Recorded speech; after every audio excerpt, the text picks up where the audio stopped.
I stood in my childhood bedroom staring at the empty desk where my quantum computing prototype once sat. My father had just announced they sold my silly patent for $10,000 to pay off their gambling debts. The buyer was a tech company representative who visited while I was at my best friend's wedding. My mother counted the cash on the kitchen table. My hands shook as I realized 5 years of my MIT research had just vanished. My revolutionary quantum encryption algorithm was gone forever. The morning after my parents dropped their bombshell, I couldn't shake the feeling that something was terribly wrong. My mind kept circling back to one question that made my stomach churn. How could they have sold my patent without my signature? I waited until both of them left for their Saturday routine. My mother headed to her book club and my father drove to his weekend poker game at the Veterans Hall. The moment their cars disappeared around the corner, I began searching through the house with determination burning in my chest. My father's home office had always been off limits during my childhood. Even now, at 28 years old, I felt like a trespasser as I pushed open the heavy oak door. The room smelled of cigars and old leather exactly as it had when I was 12 and tried to sneak a peek at my Christmas presents. His filing cabinet stood in the corner, locked as always. But I knew where he kept the key hidden under the ceramic eagle paperweight my mother gave him for their 20th anniversary. My fingers trembled as I turned the lock and pulled open the top drawer. There, between tax returns and insurance documents, I found a manila folder labeled Alyssa Investment. My heart pounded as I opened it. Inside were papers I had never seen before. Patent transfer documents with my signature at the bottom, except it wasn't my handwriting. The loops were too wide, the dots too precise. Someone had forged my name. Morrison Tech Industries. The company name stared back at me from the letterhead. The transfer date showed 3 days ago when I was dancing at Ashley's reception in Boston. My parents had planned this timing it perfectly for when I would be gone. I photographed every page with my phone, my anger building with each click. Underneath the transfer papers, I discovered something worse. Copies of letters from the patent office, all addressed to me, all opened. The earliest was dated 6 months ago. They had been intercepting my mail, learning about my patent approval while I remained oblivious. My hands shook so violently, I nearly dropped my phone when it rang. Sarah Martinez, my college roommate from MIT who now worked as an intellectual property lawyer in Boston, was returning my frantic call from that morning. "Alyssa, I've been thinking about what you told me," she said. "Your parents can't just sell your patent. You need to send me everything." I forwarded the photos while still on the phone, listening to her sharp intake of breath as she reviewed them. "This is sophisticated forgery," Sarah said after a long pause. "They used a notary seal and everything. Give me the notary's name." I squinted at the seal. Raymond Hutchinson Commission number 47392. Sarah typed rapidly on her end. "Got him. Licensed notary in your county. Wait, this is interesting. He's been flagged twice for irregular practices, but never prosecuted." "What kind of irregular practices?" I asked, already dreading the answer. "Improper verification of identity notarizing documents without all parties present. Alyssa, this guy is dirty. Your parents didn't just randomly pick him." I sank into my father's leather chair, the weight of betrayal pressing down on my shoulders. How did they even know to find someone like that? "That's what we need to figure out. Can you come to Boston tomorrow? Bring everything you have. We're going to need to move fast." After hanging up, I heard car doors slamming outside. My parents were home early. I quickly returned everything to its place and slipped out of the office, my mind racing with implications. At dinner, they acted completely normal. My mother served her famous pot roast. My father complained about the referees at the basketball game on TV. I pushed food around my plate, unable to eat while sitting across from people who had stolen my future. "You're quiet tonight, sweetheart." My mother observed her concerned expression so convincing I almost believed she cared. "Just tired from the wedding," I managed to reply. My father reached for another dinner roll. "You should be grateful we handled that patent business for you. $10,000 is nothing to sneeze at. More than that silly computer program was worth anyway." Silly computer program. 5 years of 18-hour days, countless failed experiments, breakthrough moments at 3 in the morning when I finally cracked the encryption sequence that could protect everything from bank accounts to medical records to national security databases, all reduced to a silly computer program in his mind.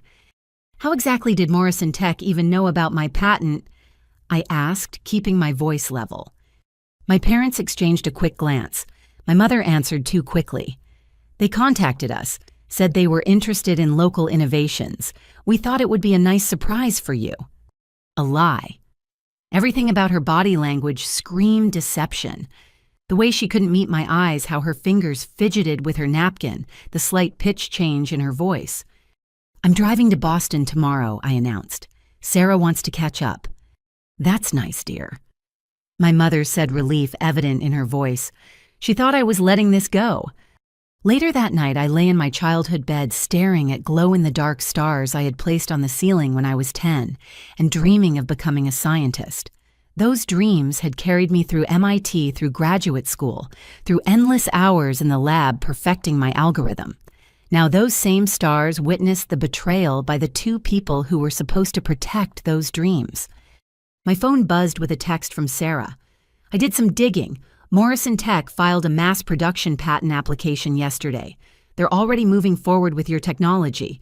We need to act immediately. The final twist of the knife. Not only had my parents stolen my work, but Morrison Tech was racing to profit from it before I could even process what had happened.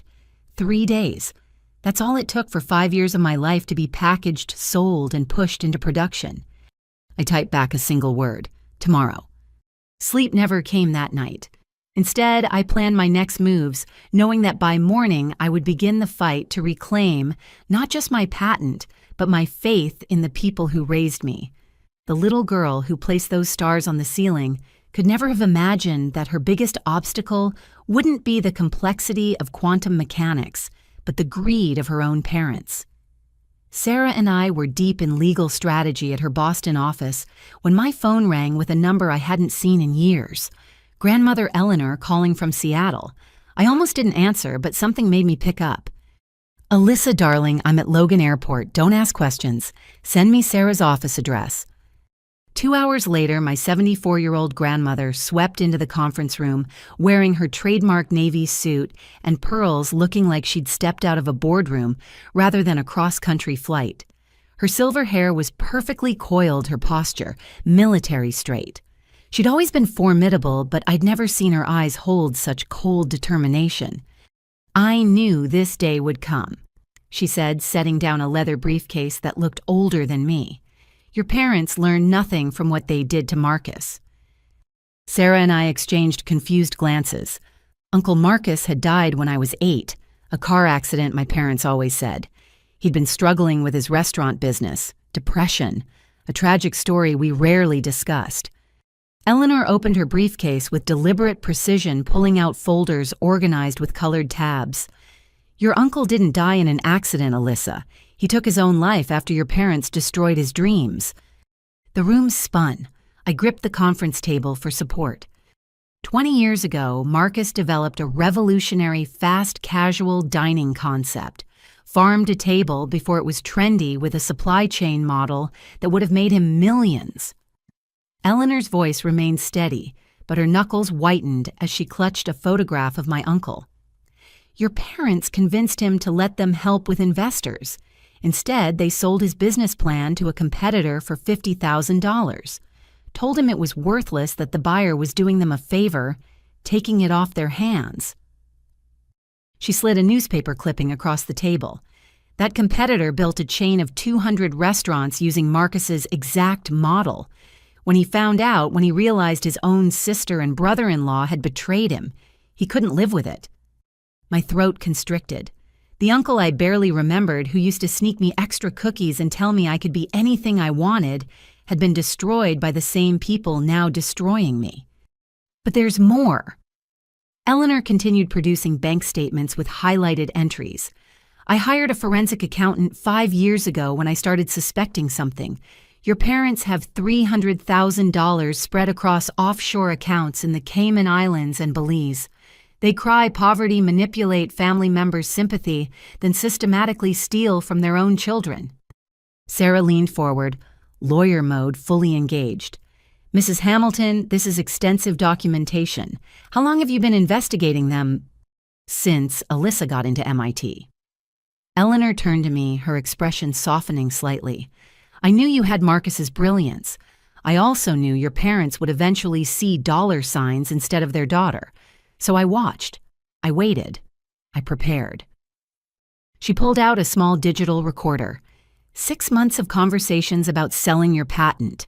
They started planning the moment they learned about your breakthrough from the intercepted mail. My mother's voice filled the room, tinny through the recorder, but unmistakably the girl won't even notice until it's too late. She's always got her head in those computers. We deserve this. Do you know how much we spent on her education? My father's response made bile rise in my throat. The notary owes me from poker. Ray will do whatever we need. Make it look legitimate. Eleanor clicked off the recorder. The gambling addiction is partially real, but mostly it's a cover story. They've been running this con for decades. Your cousin Jennifer's fashion design software sold to a major retailer. Your cousin Michael's sustainable packaging innovation mysteriously acquired by a competitor. Always family. Always people who trust them. Why didn't you stop them before? I asked, my voice barely a whisper. Eleanor's composure finally cracked. Tears gathered in her eyes. Because I didn't have proof until Marcus died. Even then, it took me years to piece it together. By then, Jennifer and Michael had moved on, convinced their ideas weren't valuable. They're brilliant at psychological manipulation, your parents. They make you doubt yourself, make you grateful for the scraps they throw you. Sarah was already typing furiously on her laptop. This changes everything. We're not just dealing with patent theft. This is a pattern of criminal enterprise. RICO statutes could apply. There's one more thing, Eleanor said, straightening her spine.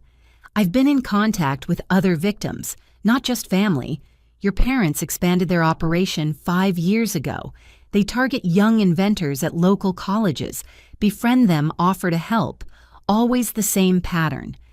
She produced a list of names.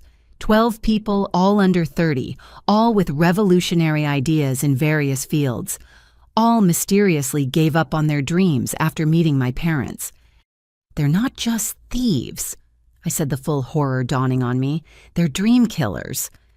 Eleanor reached across the table and took my hand. Her skin was paper thin, but her grip was steel. Not anymore. It ends with you, darling. We're going to stop them, recover your patent, and make sure they never do this to anyone again. Sarah looked between us, then nodded decisively. I'll need to bring in federal prosecutors. This is bigger than patent theft. This is organized crime.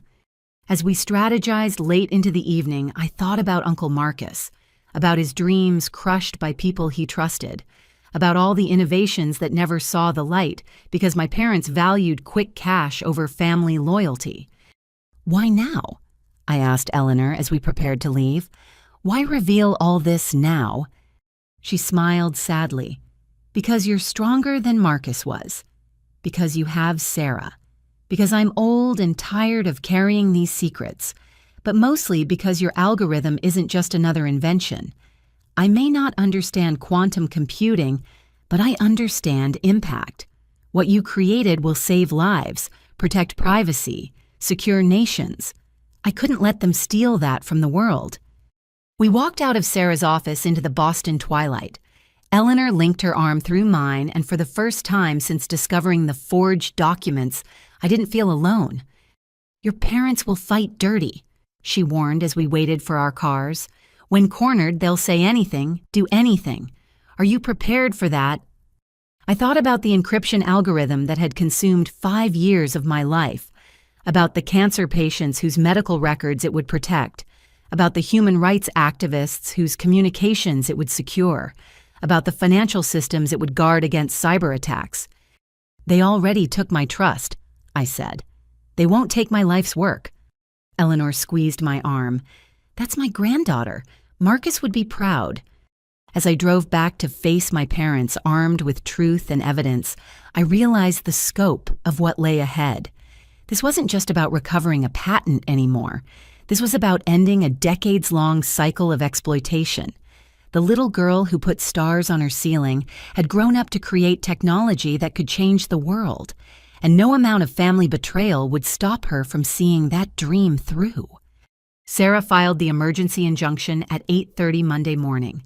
By noon, we were standing in Judge Patricia Hawthorne's courtroom, the mahogany walls seeming to close in as my parents entered with their lawyer. Bradley Stevens looked exactly like the kind of attorney you'd hire if you were guilty. Expensive suit that screamed intimidation, silver hair slicked back with too much product, and a smile that never reached his calculating eyes. He shook my parents' hands like old friends, which sent alarm bells ringing in my mind. Across the aisle, a younger man in a modest navy suit kept glancing my way. When our eyes met, he looked genuinely distressed. It took me a moment to place him from the Morrison Tech website photos I'd studied. Jackson Morrison, the CEO's son and head of their technology acquisitions department. "All rise," the bailiff announced, and Judge Hawthorne entered. She was younger than I expected, with sharp eyes that seemed to catalog every detail in the room. Sarah stood confidently. "Your Honor, we're requesting an emergency injunction to prevent Morrison Tech Industries from using technology obtained through fraudulent means. My client's parents forged her signature to transfer patent rights without her knowledge or consent." Stevens jumped up before she finished. "Objection, Your Honor. These are inflammatory accusations without merit. Mr. and Mrs. Carpenter acted within their parental rights to manage their daughter's assets." "Their daughter is 28 years old," Judge Hawthorne said dryly. "Please explain what parental rights you're referring to, Counselor." Stevens didn't miss a beat. The patent was developed while Miss Carpenter lived under their roof, using electricity they paid for eating food they provided. They have a legitimate claim to compensation for their investment in her education and upbringing. I felt Sarah tense beside me. This was a bizarre legal theory, but Stevens delivered it with such conviction that it almost sounded reasonable. Furthermore, Stevens continued, "The money has already been spent on medical debts. Asking my clients to return funds they no longer possess would cause undue hardship." Medical debts. I stared at my parents. My mother wouldn't meet my eyes, but my father sat straighter, playing the role of struggling parent perfectly. Sarah presented our evidence methodically: the forged signatures, the intercepted mail, Eleanor's recordings. Judge Hawthorne listened intently, occasionally asking for clarification. Then Jackson Morrison requested to address the court. Stevens objected, but the judge overruled him. "Your Honor, I purchased this patent in good faith for Morrison Tech," Jackson said, his voice carrying surprising weight for someone who looked about my age. "We've since discovered irregularities in the transaction. Our legal department should have caught the forgery, and I take full responsibility for that oversight." He turned to look directly at me. "However, in the past 72 hours, our tech team has analyzed the algorithm. It's not just valuable, it's revolutionary. Conservative estimates suggest it could prevent billions in cybercrime annually." The courtroom fell silent. Even Stevens seemed momentarily stunned. Jackson continued, "Morrison Tech wants to do the right thing.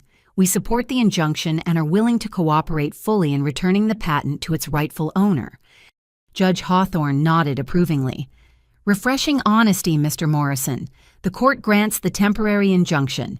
Morrison Tech will cease all use of the disputed technology immediately. We'll reconvene in 2 weeks for a full hearing." As people filed out, Jackson approached me. Sarah stepped protectively closer, but I was curious about this unexpected ally. "Miss Carpenter, I apologize for my company's role in this," he said. "Could we speak privately? I have information that might help your case." Sarah started to object, but I nodded. We found a quiet corner in the courthouse cafe. "Your algorithm doesn't just work," Jackson said, pulling out a tablet. "It's years ahead of anything else on the market. Our entire cybersecurity team has been working around the clock trying to understand how you achieved quantum-resistant encryption at this efficiency level." He showed me implementation models Morrison Tech had created. Despite my anger at the situation, I felt a spark of professional interest. They'd grasped concepts that had taken me years to develop. Here's what concerns me. Jackson leaned forward. Your parents' lawyer, Stevens, contacted us, not the other way around. He specifically sought out Morrison Tech, knew exactly what we needed, and promised to deliver your algorithm. How did he know about my work? I asked. That's what worries me. Someone with deep knowledge of both your research and our development needs orchestrated this. Your parents might be pawns in something bigger. Before I could respond, my phone buzzed. Sarah texted urgently, "Get back here now. Stevens is filing counter charges." We rushed back to find chaos. Stevens stood before news cameras on the courthouse steps, my parents flanking him like victims. My clients are being persecuted for trying to help their daughter, he declared. They discovered she was planning to sell her patent to foreign interests. As patriots, they intervened to ensure this critical technology stayed in American hands. Complete fabrication, but delivered with theatrical conviction. My mother even managed tears on cue. Sarah pulled me away before I could confront them. Don't engage. This is a media play to taint the jury pool. Back in her office, the situation deteriorated further. Stevens had filed defamation charges against me and elder abuse charges for causing emotional distress to my parents. He'd also submitted a brief arguing that since I developed the algorithm while claimed as a dependent on their taxes, 3 years ago they had ownership rights. This is insane, I said. I was in graduate school. The only reason I was on their taxes was to help them get a bigger refund. Stevens is throwing everything at the wall, Sarah explained. He wants to bury us in legal proceedings, drain your resources, force a settlement. Eleanor arrived with reinforcements, my MIT thesis advisor, Dr. Catherine Chen, and 2 colleagues who could testify about my independent work. Alyssa developed this algorithm entirely on her own, Dr. Chen stated firmly. I watched her work 18-hour days in our lab. Her parents never even visited campus. As we prepared for the full hearing, Jackson stayed in touch, sharing what Morrison Tech discovered about Stevens. Each revelation painted a darker picture. He wasn't just a lawyer, he was a serial patent predator who specialized in exploiting family relationships to steal intellectual property. We found 3 other cases, Jackson reported during a late-night strategy call.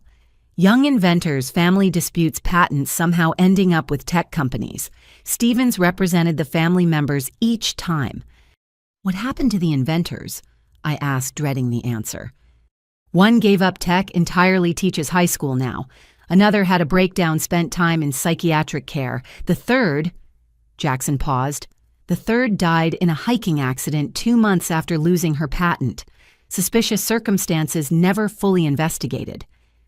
I stared at the phone, processing this information. My parents hadn't just betrayed me. They'd allied themselves with someone potentially dangerous. Alyssa, you need protection, Jackson said quietly. Morrison Tech has an excellent security firm on retainer. Let me arrange something. Pride wanted me to refuse, but pragmatism won. Okay, thank you. As I lay in my hotel bed that night, I thought about the virus I'd named my algorithm after. Phoenix, rising from ashes. I'd chosen it because the encryption could regenerate itself if partially compromised. Now I wondered if I'd somehow known I'd need that same resilience. The legal battle was just beginning. Stevens would fight dirty. My parents would continue their performance, and somewhere in the shadows, larger forces were moving. But I had allies now. Sarah's legal brilliance, Eleanor's strategic mind, Dr. Chen's credibility, and unexpectedly Jackson Morrison's resources and growing personal investment in seeing justice done. The theft of my algorithm had started as a family betrayal. It was evolving into something larger, more dangerous, and more important than just recovering my patent. We weren't just fighting for my life's work anymore. We were fighting against a system that preyed on trust, exploited family bonds, and destroyed innovators' dreams. And I intended to win. The break-in happened while I was meeting Jackson at a secure location to discuss our legal strategy. Sarah had called it paranoid when I started varying my routines and checking for surveillance, but the demolished door of my apartment proved my instincts right. They'd been thorough. Every drawer, emptied mattress slashed open, even the panels behind my kitchen cabinets pried loose. But it was what they took that made my blood run cold. My backup drives containing 5 years of research notes, alternative applications for the algorithm, and most critically, documentation about vulnerabilities in current government encryption standards. "Don't touch anything," Detective Monica Rivers instructed when she arrived. She wasn't Standard Robbery Division. The FBI badge she flashed explained why. "Morrison Tech's security team reported your situation to us. Patent theft involving national security applications gets federal attention." I watched forensics dust for fingerprints while cataloging the damage in my mind. Whoever did this knew exactly what they wanted.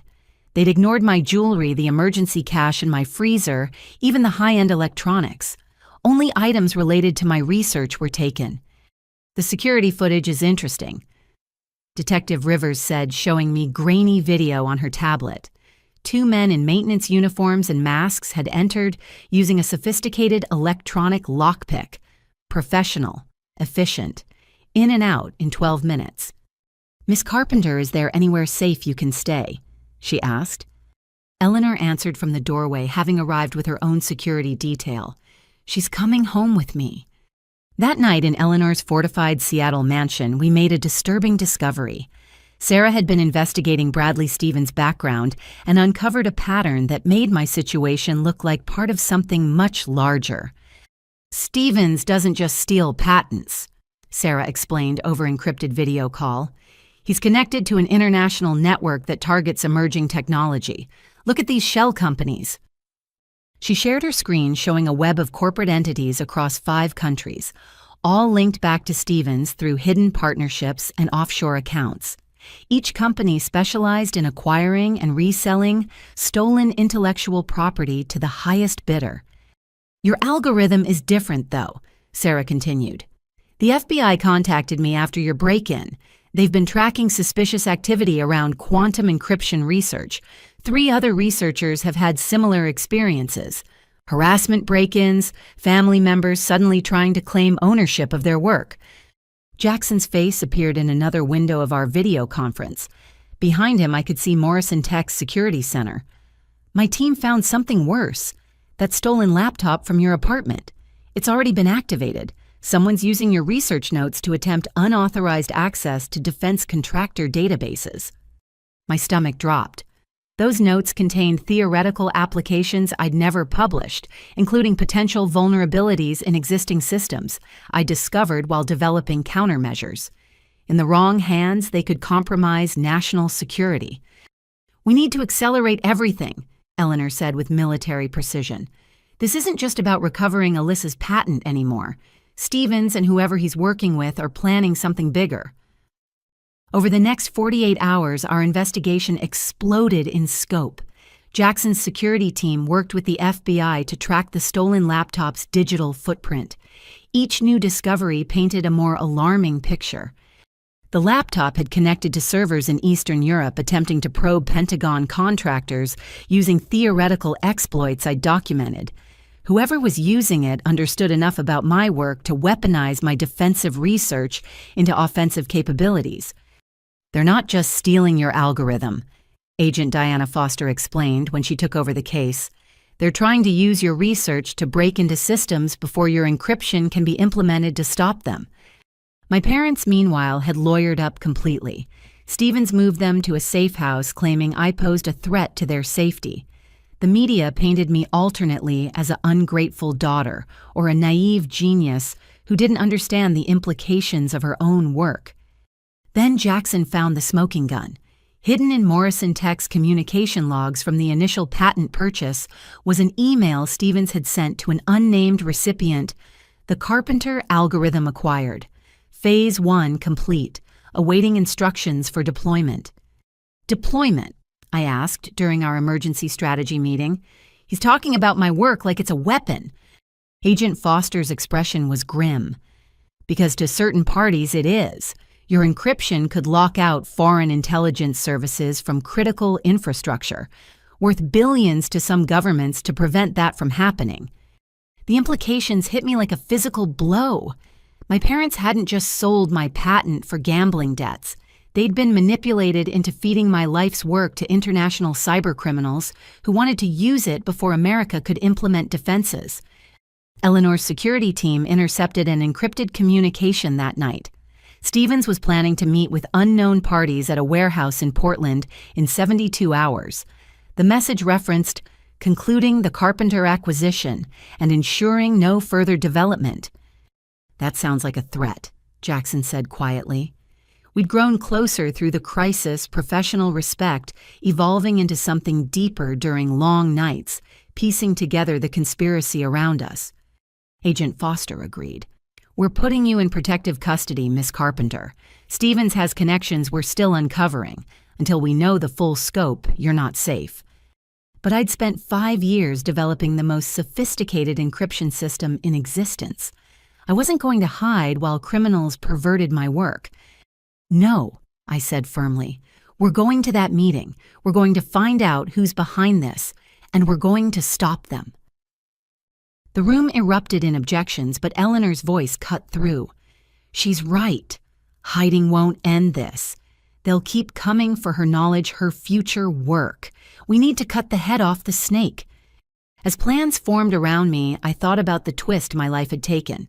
A week ago, my biggest concern was my parents' betrayal.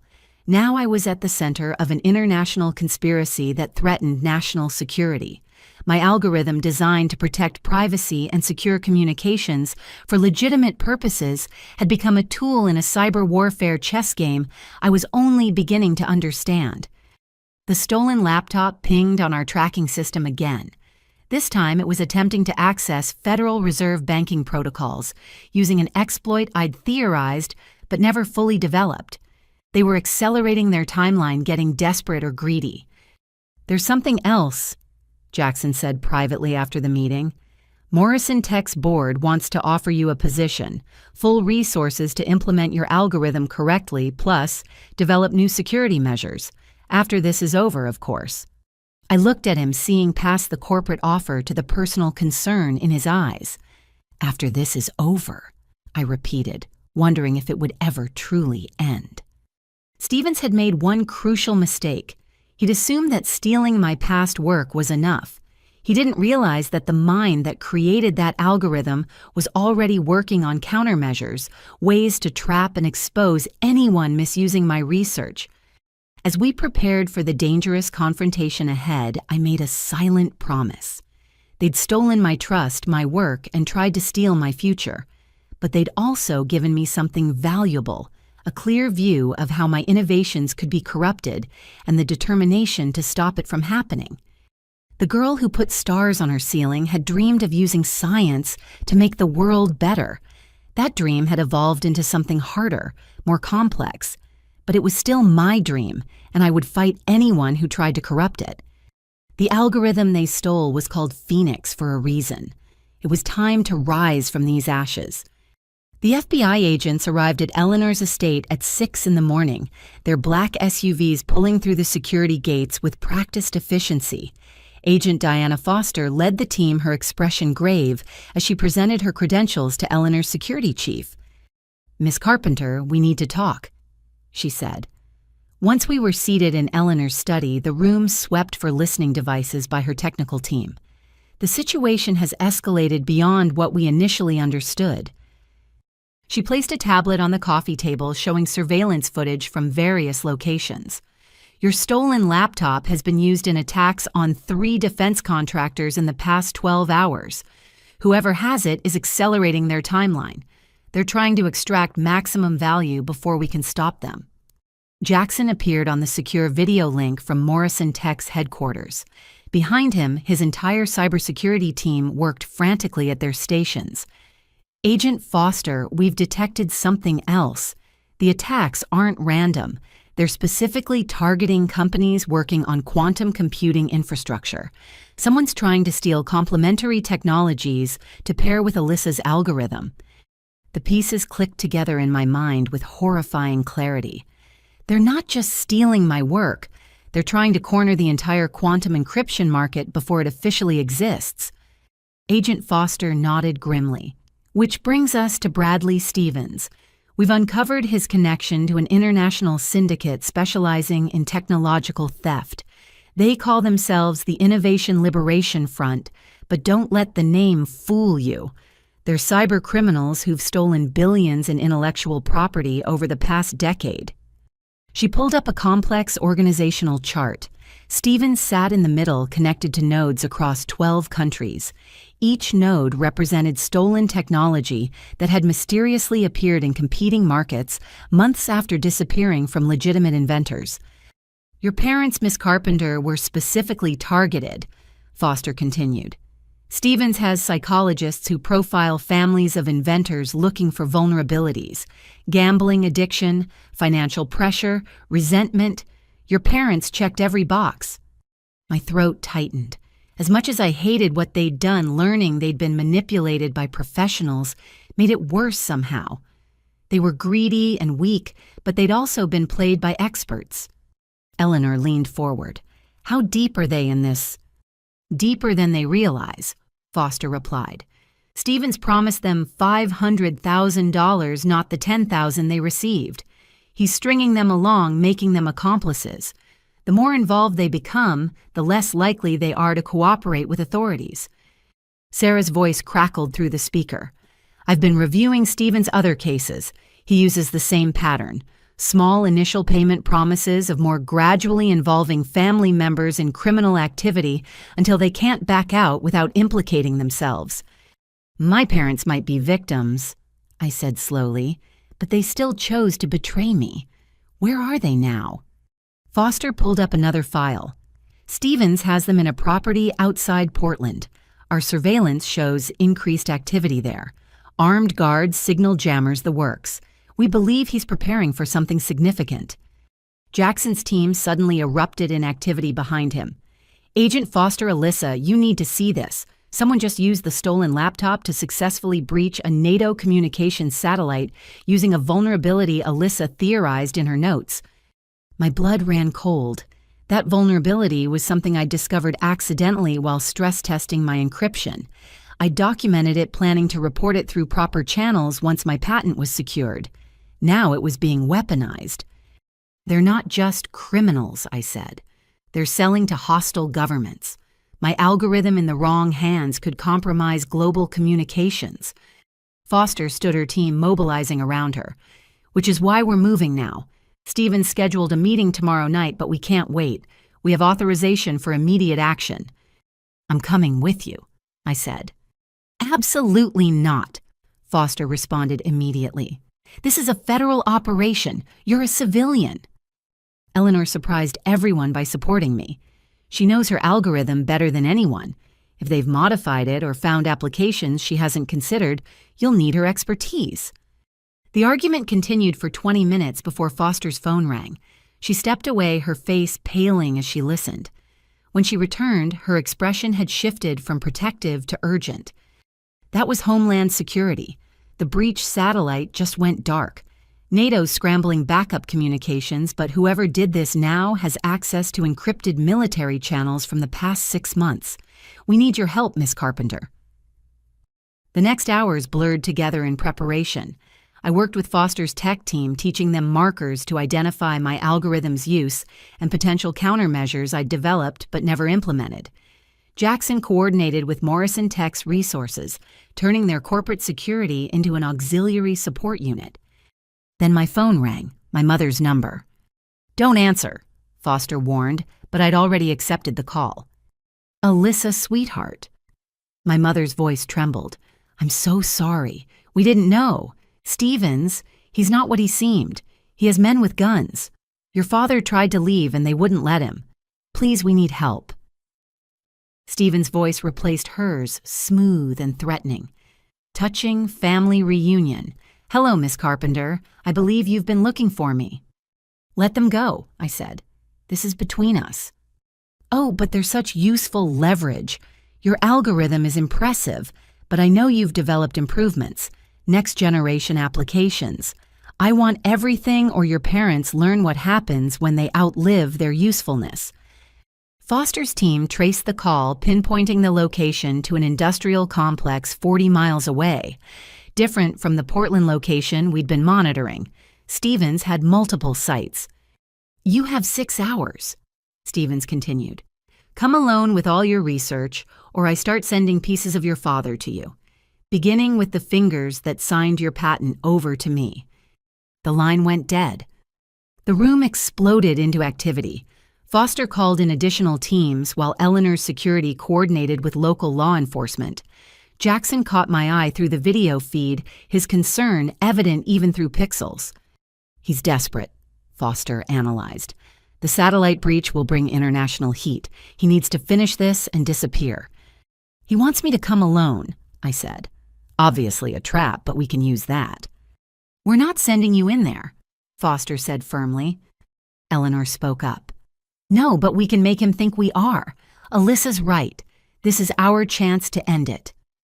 As plans formed around me, I thought about the cascade of events my algorithm had triggered. Innovation meant to protect had become a tool for chaos. Trust in family had become a weapon against me. But every system could be hacked, including Stevens' criminal network. "I've been thinking," I said as Foster's team prepared their operation. "Stevens knows about my defensive work, but he doesn't know about Phoenix 2. Everyone stopped. Jackson leaned toward his camera. Phoenix 2. I smiled grimly. The next generation I've been developing in my head since this started. An algorithm that doesn't just encrypt, but actively traces and exposes anyone who tries to misuse it. If Stevens wants my complete research, let's give him exactly that." Foster studied me carefully. "You're proposing we give him trapped code." "Not trapped, evolved. Code that will map his entire network, identify every stolen patent, every compromised system, every criminal connection. The moment he tries to use it, we'll own his entire operation." Eleanor laughed a sound both proud and slightly vicious. Marcus would have loved this, using their greed against them. The plan that emerged was dangerous but elegant. I would appear to comply with Stevens' demands while Foster's teams moved into position. The code I'd provide would seem legitimate, even valuable, but would serve as the ultimate Trojan horse. "Your parents," Jackson said quietly. "Are you prepared for what might happen?" I thought about the childhood bedroom with stars on the ceiling, about trust betrayed and dreams sold, about choices that led us all to this moment. "They made their choice," I said. "Now I make mine. Phoenix rises." As we prepared for the confrontation that would determine not just my future, but potentially national security, I realized the true power of innovation. It wasn't just in creating something new. It was in knowing how to protect it, how to evolve it, and when necessary, how to turn it into a weapon against those who would corrupt it. Stevens thought he was hunting an inventor. He was about to learn he'd cornered a warrior. The FBI command center materialized in a nondescript office building 12 miles from Stevens' compound. Monitors lined the walls showing satellite feeds, thermal imaging, and communication intercepts. I stood between Agent Foster and Jackson wearing a wire and bulletproof vest that felt heavier than my responsibilities. "Phoenix 2 is loaded on this drive," I said, holding up a device that looked standard but contained weeks of frantic mental coding made real in the past 18 hours. "The moment Stevens uploads it, we'll have access to everything." Foster's team had identified 17 guards at the compound, far more than expected for a simple patent theft operation. Whatever Stevens was really running went beyond intellectual property crime. "Remember," Foster instructed, "you're scared, desperate, compliant. Let him think he's won. We need him confident enough to access the code immediately." Eleanor squeezed my shoulder. She'd wanted to come but accepted that her presence would complicate things. "Your uncle would be proud," she whispered. "You're not just taking back what's yours. You're ending what killed him." Sarah had prepared legal documents making me appear to transfer all rights to my future work to Stevens in exchange for my parents' safety. Every detail crafted to seem legitimate while being completely unenforceable. Stevens' arrogance would be his downfall. "Morrison Tech drones are in position," Jackson reported from his mobile command unit. His company had provided surveillance technology that even the FBI appreciated. We can track every movement in real time. The drive to the compound took 37 minutes. Each mile increased the tension in my chest. The wire itched against my skin as Foster's voice guided me through an earpiece. "Thermal shows your parents in the northeast building," she reported. "A live, minimal movement. Stevens is in the main structure with 6 associates." The compound gates opened automatically as I approached. No turning back now. Stevens wanted me confident enough to come alone, scared enough to comply. I could play that part. He waited in what used to be a manufacturing facility, now converted into a high-tech operations center. Servers hummed along one wall while monitors displayed financial markets, patent databases, and communication channels I recognized as dark web interfaces. "Miss Carpenter." Stevens smiled like a snake. "So prompt. Your parents raised you well." Behind him, 2 men stood guard while others worked at computer stations. The setup screamed professional criminal enterprise, not simple patent theft. "Where are they?" I demanded, letting real emotion color my voice. Stevens gestured to a monitor showing my parents in a bare room. My father slumped in a chair while my mother paced. They looked haggard but unharmed. "Safe for now. Did you bring what I requested?" I pulled out the drive, holding it like a lifeline. Everything. Phoenix 2. The theoretical applications, even the quantum backdoors I discovered in existing systems. Just let them go. His eyes gleamed with greed. "Quantum backdoors. You've been busier than I thought." "Someone was going to find them eventually," I said, playing into his ego. "Better to document them for defensive purposes." Or offensive ones. Stevens took the drive, weighing it like gold. "Do you know what your work is really worth? Not the billions Morrison Tech imagines, but the trillions in controlled access. Every government, every corporation, every individual needing true security will pay whatever we ask." The "we" confirmed Foster's suspicions. Stevens wasn't the top of this food chain. "My clients have been waiting for something like Phoenix." He continued, moving toward the main terminal. "Unbreakable encryption we can sell to some backdoor access, we can sell to others. The perfect product for the modern age." "That's not what it's designed for," I protested, calibrating my performance between defeated and defiant. Stevens laughed. "Sweet, naive genius. Innovation doesn't care about your intentions. It serves whoever controls it." He inserted the drive. I held my breath as systems began analyzing the code. Phoenix 2 unfolded like a digital flower, beautiful and deadly. To Stevens' technicians, it would appear as next-generation encryption protocols. In reality, it was mapping every connection, every file, every secret in their network. Magnificent. One technician breathed data cascading across his screen. "The quantum entanglement protocols alone are years ahead of anything published." Foster's voice whispered through my earpiece. "It's working. We're receiving data. Keep him talking." "Now that you have what you want," I said, "I need to see my parents. Actually see them, not just through a camera." Stevens waved dismissively. "Patience. First you'll verify this code. Explain these quantum backdoor exploits.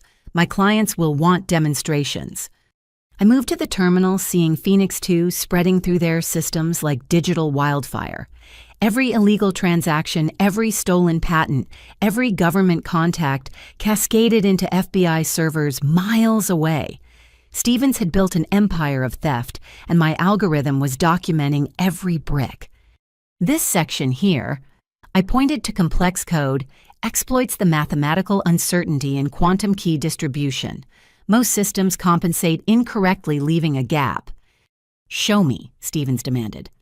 I typed commands ostensibly demonstrating the backdoor while actually accelerating Phoenix 2's infiltration.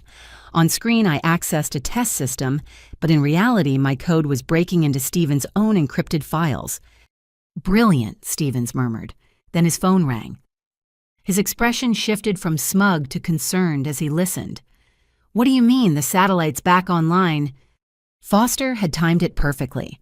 The NATO satellite Stevens' team had compromised, suddenly restored itself, a consequence of Phoenix 2, identifying and patching the vulnerability remotely. Stevens didn't know it yet, but his entire operation was being dismantled in real time. "We have a problem," another technician announced. "Someone's accessing our servers. Internal breach." Stevens spun to me, but I maintained my confused expression. "I don't understand. The code's working perfectly. Look, it's encrypting your data as designed." It was encrypting their data, all right. Encrypting and copying everything to FBI servers before anyone could delete the evidence. Years of crimes documented in seconds. "Get her parents," Stevens barked. "Now!" The compound erupted in chaos. Guards ran toward the northeast building while technicians frantically tried to stop what they thought was an external attack. Stevens pulled a gun, pointing it at me with shaking hands. "What did you do?" he snarled. Before I could answer, the lights went out. Foster's team had arrived. "FBI, nobody move." Voices echoed through the darkness as tactical teams breached from multiple entry points. Stevens grabbed me, using me as a human shield. His gun pressed cold against my temple as emergency lighting flickered on. "I'm walking out of here," he announced. "Anyone follows, she dies." But Phoenix 2 had one more surprise. Every electronic lock in the facility suddenly engaged, trapping Stevens' men in various rooms. My algorithm had evolved beyond encryption into full system control. "You forgot something," I told Stevens as FBI agents surrounded us. "I didn't just design Phoenix to protect data, I designed it to protect people, including me." His gun clicked empty. Phoenix 2 had identified the smart weapon's electronic signature and remotely engaged its safety mechanisms. Stevens pulled the trigger repeatedly, confusion replacing rage. Foster's team moved efficiently, disarming and arresting everyone. Stevens fell to his knees as he realized the scope of his defeat. Every crime, every victim, every stolen dream was now evidence. "Your parents are secure," Foster informed me as I watched Stevens being handcuffed. "Scared but unharmed. They're asking for you." I looked toward the northeast building, then back at the servers still displaying Phoenix 2's elegant demolition of a criminal empire. "In a minute. I need to see this through." Jackson's voice came through the communications. "Alyssa, what you did. Phoenix 2 just identified and recovered over 300 stolen patents across 17 countries. You didn't just save your work, you saved everyone's." The monitors showed file after file of stolen innovations being tagged and traced back to their creators. Medical devices that could save lives, clean energy solutions, educational software, all stolen, all suppressed, all now returning to their rightful owners. "Stevens wasn't just a thief," I said, watching the data stream. "He was a dream killer on an industrial scale." Foster approached, respect clear in her eyes. "We've been trying to crack this network for 5 years. You did it in 5 minutes. How—" "He thought he understood my work," I replied. "But Phoenix was never just about encryption. It was about transformation, taking something broken and making it stronger. He tried to corrupt my creation, so I let it evolve into something that could fight back." As FBI agents led Stevens away, he turned back one last time. "This isn't over. My clients won't forgive this." "Your clients are being arrested in 12 countries as we speak," Foster informed him. "Phoenix 2 mapped everything. The Innovation Liberation Front no longer exists." I finally walked toward the building holding my parents. Each step felt like crossing years of pain and betrayal. But Phoenix had risen from those ashes, and maybe, just maybe, something in my family could too. The stars I'd placed on my ceiling as a child had witnessed a dream. Today, that dream had saved not just itself, but hundreds of others. The hunt for evidence had become something greater, a reckoning for those who profited from crushing innovation. Phoenix 2 continued its work in the background, an algorithm that had evolved from protection to justice. My creation had grown beyond my original vision, just as I'd grown beyond the girl who trusted too easily. Sometimes the best revenge isn't just taking back what's yours. It's making sure no one else suffers the same theft. The FBI had cleared most of the compound when I finally entered the building where my parents were being held. Agent Foster walked beside me, her hand resting on her sidearm despite the apparent control of the situation. Something felt wrong, a tension in the air that made my skin prickle. My parents sat in metal chairs, my mother clutching my father's hand. They looked older than when I'd last seen them a week ago, aged by fear and the weight of their choices. When they saw me, my mother burst into tears. "Alyssa, sweetheart, we're so sorry," she sobbed. "Stevens threatened us. He said he'd hurt you if we didn't cooperate." I wanted to believe her. Despite everything, part of me desperately wanted to believe this nightmare had forced them into betrayal rather than greed. But then I noticed my father's eyes darting between me and the door, calculating rather than relieved. "We need to move them to protective custody," Foster said. "Stevens had international connections. Until we round everyone up, they're potential targets." My father stood abruptly. "Actually, Agent Foster, we need to discuss immunity. We have information about Stevens' operation, valuable intelligence. But we need guarantees first." The temperature in the room seemed to drop. My mother's tears dried suspiciously quickly as she nodded agreement. "Dad," I said slowly, "what are you doing?" He wouldn't meet my eyes. "Being smart for once. Stevens promised us $1 million, Alyssa. We're not walking away empty-handed after what we've been through." "What you've been through?" The words came out strangled. "You stole my life's work." Foster's radio crackled. "We've got movement in Sector 7. Someone's in the vehicle bay." She stepped away to coordinate leaving 2 agents with us. My father used the distraction to pull out a phone I didn't recognize. "Insurance policy," he said, typing rapidly. "Stevens taught us to always have leverage." "Sir, put the phone down," one of the agents ordered. My father smiled, an expression I'd never seen on his face before. Cold, calculating. Nothing like the man who'd taught me to ride a bike. "Too late," he said as he hit send. "Stevens' backup team now knows exactly where we are and what happened. They'll be here in 10 minutes. Either we all leave together with our immunity deal or things get messy." The agents raised their weapons, but my mother moved behind me, using me as a shield, just as Stevens had. "We learned a lot this week," she said, her voice stripped of its usual warmth, "including how valuable Alyssa really is." Foster burst back in fury, etched on her face. "You idiots! You just broadcasted our location to every criminal in Stevens' network." "Then you'd better move fast on that immunity deal," my father replied. The compound's alarm suddenly blared. On Foster's radio, voices reported vehicles approaching from multiple directions. Stevens' arrest had triggered contingency plans, and my parents had just activated them.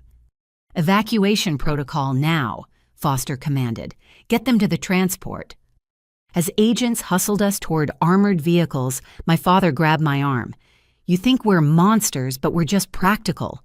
That algorithm of yours is worth billions. We deserve our share for raising you." I jerked away disgust, overwhelming heartbreak. Eleanor was right. You've always been thieves. Uncle Marcus was just the beginning. His face darkened. Marcus was weak. Couldn't handle the real world. We tried to help him, set him up with investors, and he folded at the first sign of pressure. You stole his idea and drove him to suicide. He made that choice, my father snarled.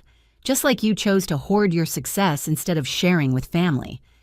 Gunfire erupted at the compound's perimeter. Foster shoved us into an armored SUV as her team engaged Stevens' reinforcements. My parents climbed in beside me, their presence suffocating. Phoenix 2 is still transmitting. Foster reported, checking her tablet as we sped away. Whatever happens, we're getting everything from Stevens' network. Speaking of which, my mother said, producing another phone, "We recorded every conversation with Stevens, every criminal contact, every stolen patent, every buyer, all yours for the right price." I stared at them, these strangers wearing my parents' faces. "You were never victims. You were partners." My father shrugged. "Stevens found willing collaborators. We've been skimming from family members for years. Small amounts, nothing they'd miss. Your patent was supposed to be our retirement score. But you got caught, Foster said grimly, and now you're trying to auction evidence to the highest bidder. Government pays well for intelligence, my mother said. Or maybe Alyssa's new friend at Morrison Tech would prefer to keep his company's name out of certain conversations. Jackson. They were threatening to implicate Jackson and Morrison Tech if they didn't get what they wanted. The SUV suddenly lurched, tires blown out by spike strips. We skidded to a stop as vehicles surrounded us. Not FBI. Stephen's backup team had moved faster than expected. Everyone stay calm, Foster said, but I could hear the concern in her voice. We were outnumbered 3-1. A man approached, older than Stevens, but with the same predatory bearing. Agent Foster, I'm Richardson Stevens' senior partner. I believe you have something that belongs to us. Multiple somethings, my father called out, earning sharp looks from everyone. We're open to negotiations. Richardson smiled coldly. Mr. Carpenter, Stevens spoke highly of your initiative. Perhaps we can come to an arrangement. Dad, no, I pleaded, but he was already opening the door. Sorry, sweetheart, he said without looking back. But your mother and I have worked too hard to walk away with nothing. You'll be fine. You always are. My mother followed him, pausing only to say, We do love you, Alyssa, but love doesn't pay bills. They walked to Richardson's vehicle, leaving me stunned in the SUV with Foster and her agents. My parents had just defected to the criminals who'd orchestrated everything. Let them go, Foster said when an agent moved to stop them. We have bigger problems. Richardson's men had weapons trained on us, but they seemed more interested in negotiation than violence. Through the bulletproof glass, I watched my parents hand over their phones, their recorded evidence, their leverage, selling out everyone, including me, for whatever Richardson offered. Phoenix 2, I whispered to Foster. It's not just mapping Stevens' network, it's in their phones now too. Everything they're sharing is being documented. Foster's eyes widened slightly in understanding. My parents thought they were buying their way to freedom. Instead, they were creating evidence of their willing participation in criminal conspiracy. Your move, Agent Foster Richardson called out. The Carpenters have provided valuable information about your operation. They've also confirmed that Miss Carpenter has additional algorithms beyond what Stevens acquired. We're willing to trade, them for her. Not happening, Foster replied firmly. Richardson shrugged. Then we have a standoff. Though I should mention the Carpenters just informed me about a fascinating vulnerability in FBI communication systems that Miss Carpenter discovered. Would be a shame if that information spread. I closed my eyes, nauseated by the depth of my parents' betrayal. They were revealing every conversation we'd had, every theoretical vulnerability I'd mentioned in passing, every piece of information that could be weaponized. Foster, another agent, said urgently, We've got military helicopters inbound, ETA 3 minutes. Richardson heard it too. His confident expression faltered. Phoenix 2 hadn't just alerted the FBI, it had triggered national security protocols. The response to my parents' betrayal would be overwhelming. Everybody down, Foster shouted as the first helicopter appeared overhead. In the chaos that followed, Richardson's team scattered.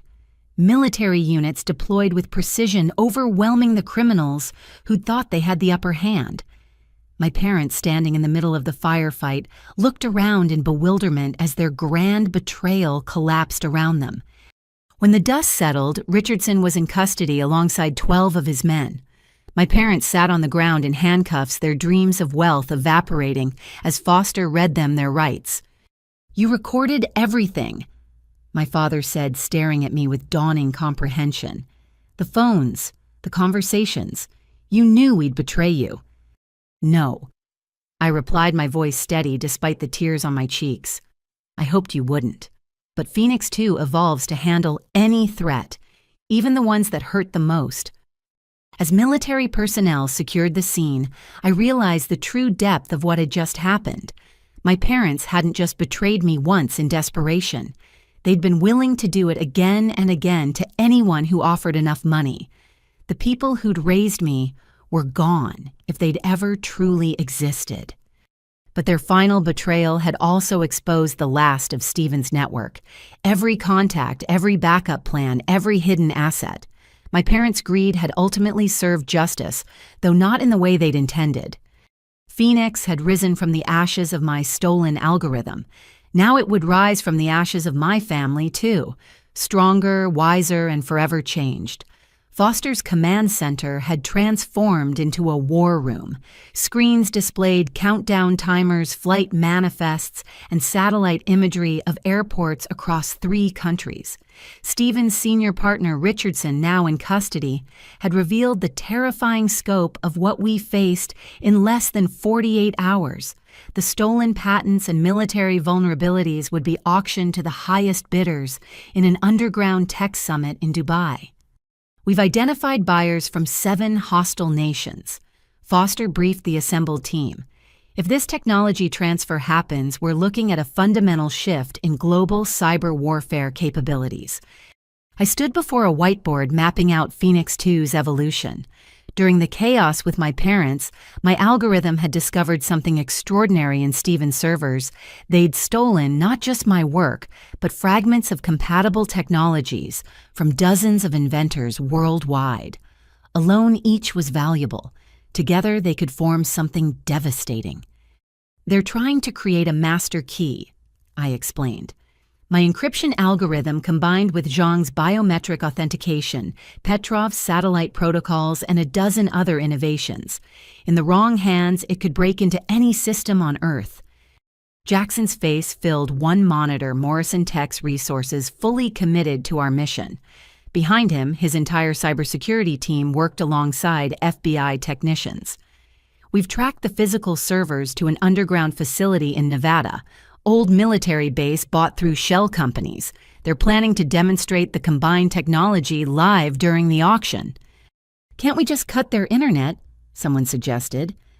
I shook my head. They'll have satellite uplinks, cellular backups, even radio wave transmission if necessary. We need physical access to stop this. Eleanor entered the room accompanied by someone I didn't expect, my thesis advisor, Dr. Catherine Chen. But it was the third person who made my jaw drop, a young woman in her early 20s, looking haggard but determined. "This is Valentina Petrov," Eleanor introduced. Richardson was holding her brother hostage to force her cooperation. Her satellite protocols are part of their master key. Valentina's English was accented but clear. "They killed Dmitri yesterday when they learned of Richardson's capture. I want to help destroy them." The room fell silent. Another life lost to this network's greed. Another inventor whose dreams had become weapons against their will. "I'm sorry," I said, knowing how inadequate the words were. She nodded sharply. "Dmitri believed technology should unite humanity. Help me ensure his work isn't perverted into a tool for division." Foster pulled up architectural plans of the Nevada facility. It's a fortress, 50 feet underground, reinforced concrete electromagnetic shielding. Even if we breach it, they could trigger a full data transfer before we reach the servers. "Unless," I said slowly, an idea forming, "we don't try to stop them. What if we let them demonstrate their master key?" Everyone stared at me like I'd lost my mind. "Hear me out," I continued. Phoenix 2 evolved beyond my original design because it faced real threats. What if we create Phoenix 3? Not just defensive encryption, but an algorithm that actively corrupts any system trying to use stolen technology. Dr. Chen leaned forward. "A poison pill, but the computational requirements would be enormous." "Morrison Tech has quantum processors," Jackson offered immediately. "Whatever you need, Alyssa." "It's not just about processing power," Valentina added, understanding where I was going. "We need to embed the poison pill in their demonstration, make them infect their own buyers." Foster considered this. "You're proposing we let them think they're succeeding while actually destroying their entire network. Every computer that receives the demonstration, every system that tries to implement the stolen tech, every backup server they're using. Phoenix 3 would spread like wildfire, documenting everything while corrupting their ability to use it. The legal implications, someone started, are irrelevant if we're facing cyber warfare. Foster cut them off. How long do you need? I looked at Valentina Dr. Chen and the screens showing Jackson's team. 36 hours, maybe less if we work together. What followed was the most intense coding session of my life. 4 locations connected virtually: FBI headquarters, Morrison Tech MIT's quantum lab, where Dr. Chen worked, and Eleanor's secure facility. Valentina and I built Phoenix 3 from the ground up, incorporating lessons from every theft, every betrayal, every evolution of the original algorithm. My parents, now in federal custody, had revealed during interrogation that Stevens kept physical backups in the Nevada facility. Data drives with every stolen patent, every piece of blackmail material, every government secret they'd acquired. If we could corrupt those during the demonstration, we'd eliminate their leverage entirely. I need caffeine, Valentina announced during hour 20. We'd been working non-stop, code flowing between us like we'd been partners for years instead of days. I'll get it, Eleanor said, but I noticed her hands shaking slightly. The stress was affecting everyone. Eleanor, I called out, thank you for everything, for believing in me when my own parents— They were never truly your parents, she interrupted gently. Parents protect their children's dreams. They chose to be something else. You chose to be something greater. As we entered the final 12 hours, problems multiplied. Phoenix 3 was too complex, requiring more processing power than even Morrison Tech's quantum systems could provide. We were building a digital weapon that needed to be subtle enough to infiltrate, yet powerful enough to destroy. Then Jackson had a breakthrough. What if we don't run it from one location, distributed processing across every FBI and Morrison Tech system simultaneously? Phoenix 3 becomes not one algorithm, but a swarm. Brilliant, Valentina breathed. Like my brother's distributed satellite protocols, but applied to pure computation. We recoded frantically, turning Phoenix 3 into something unprecedented. An algorithm that existed everywhere and nowhere, impossible to stop once activated. 5 hours until the auction, Foster announced. Their buyers are already gathering in Dubai. My fingers flew across keyboard's code, streaming across multiple monitors. Beside me, Valentina worked with fierce determination, channeling grief into creation. Dr. Chen optimized our mathematical models while Jackson's team built the infrastructure we needed. There, I said, finally leaning back, Phoenix 3 is complete. On screen, the algorithm looked almost alive. Code that shifted and adapted, learning from itself, evolving with each simulated threat we threw at it. Beautiful and terrible, like its namesake bird of fire. Now we need to get it into their system, Foster said. And we're running out of time. Actually, a familiar voice said from the doorway, I might be able to help with that. We all turned to see Bradley Stevens in shackles, flanked by federal marshals. His designer suit was replaced with prison gray, but his calculating eyes remained sharp. I know the facility's back doors, he continued. Help me reduce my sentence and I'll help you destroy my former partners. Foster looked ready to refuse, but I stepped forward. Sometimes defeating a monster required working with a smaller one. Tell us everything, I commanded. The race against time had become a dance with devils. But Phoenix 3 was ready to burn away the corruption, no matter the cost. In 4 hours, the auction would begin. In 4 hours, everything would change. The Nevada facility loomed before us in the pre-dawn darkness, a concrete monument to greed disguised as a decommissioned military installation. Our convoy of black SUVs and technical support vehicles stopped 2 miles out where FBI tactical teams had established a staging area. I adjusted my bulletproof vest, the weight both reassuring and terrifying. Thermal imaging shows 43 individuals inside. Foster reported studying the display in our mobile command unit. Stevens' intel was accurate. They're gathered in the main demonstration chamber, preparing for the auction. Through our screens, we watch buyers arriving at the Dubai location, unaware they were about to witness the destruction of everything they'd come to purchase. Phoenix 3 hummed quietly on Morrison Tech's quantum servers, waiting for my signal.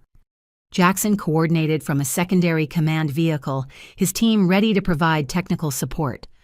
Alyssa, the distributed processing network is stable. 20,000 systems ready to activate Phoenix 3 simultaneously. Just give us the word.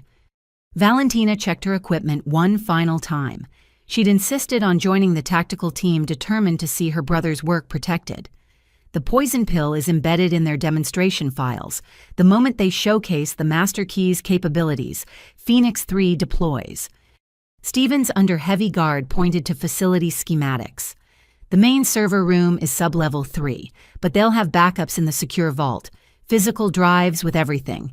You need both locations. Why the vault? Foster asked. Insurance, Stevens replied. Every stolen patent, every compromised government file, every piece of blackmail material. Hard copies in case their digital empire collapsed. Richardson never trusted pure digital storage. I studied the layout, memorizing every corridor. 2 teams then. One for the servers, one for the vault. Negative, Foster said. You're staying here. This is a tactical operation. With technical requirements only I understand, I countered. Phoenix 3 needs manual activation from their central system. It has to recognize my biometric signature to prevent them from turning it against us. The argument continued for precious minutes until an alarm from Dubai ended it. The auction had begun early. On screen, Richardson's associates started their demonstration unaware their boss was in custody. They'd accelerated the timeline. We go now, Foster commanded. Alyssa, you're with Team 2 to the servers. Valentina, stay with the command unit. Like hell, Valentina said, checking her sidearm. My brother died for this. I'm going. There was no time for further debate. We loaded into assault vehicles, racing across the desert toward the facility. My heart pounded as Foster's team breached the main entrance flashbangs and smoke grenades preceding our entry. The facility's defenders were prepared, but not for the coordination of our assault. As Team 1 engaged security, our smaller unit slipped through side corridors toward the server room. Emergency lighting cast everything in red alarms blaring. They're initializing the full demonstration. Jackson's voice crackled through comms. Multiple buyers attempting to access the master key simultaneously. Perfect. The more systems that connected, the more Phoenix 3 would corrupt when activated. We reached the server room door, reinforced steel with biometric locks. Stevens had provided override codes, but they'd changed them. Stand back, Valentina said, producing a small device. Dimitri taught me some tricks. The lock sparked and died, door swinging open to reveal rows of humming servers. At the central console, 2 technicians spun toward us, hands reaching for weapons. Don't, Foster warned her team's weapons trained on them. Step away from the computers. They complied, but one smiled coldly. Too late. Demonstration's running. In 3 minutes, 7 governments will have everything. I rushed to the console, fingers flying across interfaces. The master key was active Stevens network broadcasting stolen innovations to the highest bidders. But they'd made one crucial mistake. They were so focused on selling the future, they'd forgotten to protect against it. Initiating Phoenix 3. I announced placing my palm on the biometric scanner I'd asked Jackson to ensure was installed in our specifications. The scanner recognized my signature, but the system demanded additional authentication. Of course, Richardson would have safeguards. My mind raced through possibilities, then landed on the obvious answer. They'd built their master key from stolen fragments. Phoenix 3 was designed to recognize and bond with its predecessor. I input my original Phoenix algorithm, the one my parents had sold. The system hesitated, then accepted it. Poetic justice that my stolen work would be the key to destroying theirs. Phoenix 3 is live, I reported. Jackson, initiate distributed processing. Across the globe, 20,000 systems roared to life, processing power, combining into something unprecedented. On the screens, I watched Phoenix 3 spread through the demonstration, infiltrating every connected system. "What's happening?" one technician demanded as their monitors filled with cascading code. "Evolution," I replied. "Your master key is teaching Phoenix 3 every vulnerability in every system you're connected to. In 60 seconds, everyone trying to buy stolen technology will find their own systems compromised instead." Foster's radio crackled. "Team 1 has secured the vault, but we've got a problem. The physical drives are rigged with explosives. Timer shows 2 minutes. Valentina was already moving. I'll handle it. Dmitri taught me about more than just locks." "It's too dangerous," Foster protested. "So was letting them kill my brother," Valentina replied, disappearing down the corridor. On the screens, chaos erupted in Dubai. Buyers screamed as their systems locked down Phoenix 3, documenting every crime while corrupting their ability to use the stolen data. Richardson's demonstration had become a trap, and they'd walked into it willingly. "Alyssa." Jackson's voice was tense. "Phoenix 3 is evolving faster than projected. It's not just corrupting their systems, it's actively hunting for any trace of stolen innovation across the internet." I watched in awe as my creation exceeded every parameter. Like its mythological namesake, Phoenix 3 was burning away corruption wherever it found it, leaving documented evidence in its wake. "Vault team report," Foster demanded. "Valentina disarmed the explosives," came the relieved response. "We have the drives, every stolen patent from the past decade." Relief flooded through me, but the mission wasn't over. Phoenix 3 needed to complete its work, ensuring no fragment of the master key survived. On the monitors, I watched buyer after buyer disconnect in panic, but it was too late. Phoenix 3 had marked them all. "Facility secure," Foster announced as the last defender surrendered. "Stevens' network is finished." But I kept working, guiding Phoenix 3 through its final evolution. Every server it touched revealed more victims, more stolen dreams. Medical researchers whose cancer treatments were suppressed. Engineers whose clean energy solutions were buried. Teachers whose educational innovations were kept from students who needed them. "My God," Foster breathed, seeing the scope. "They stole from hundreds of people." "Not anymore," I said, executing the final command. "Phoenix 3 is creating a restoration protocol. Every stolen innovation, every suppressed patent, every buried dream, it's all being documented and prepared for return to the rightful owners." An explosion echoed from the vault level. My heart stopped until Valentina's voice came through. "Secondary device. Triggered remotely. But we got everything out first." When we emerged from the facility, dawn was breaking over the Nevada desert. Tactical teams were loading arrested technicians and guards into transport vehicles. The physical drives from the vault were secured in evidence containers. Years of theft finally ended. Valentina stood beside me, looking at the sunrise. "Dmitri would have liked you," she said quietly. "He believed technology should bring people together. Today it did." Eleanor's voice came through the command channel. "Alyssa, you need to see this. Phoenix 3 is still active. It's found something."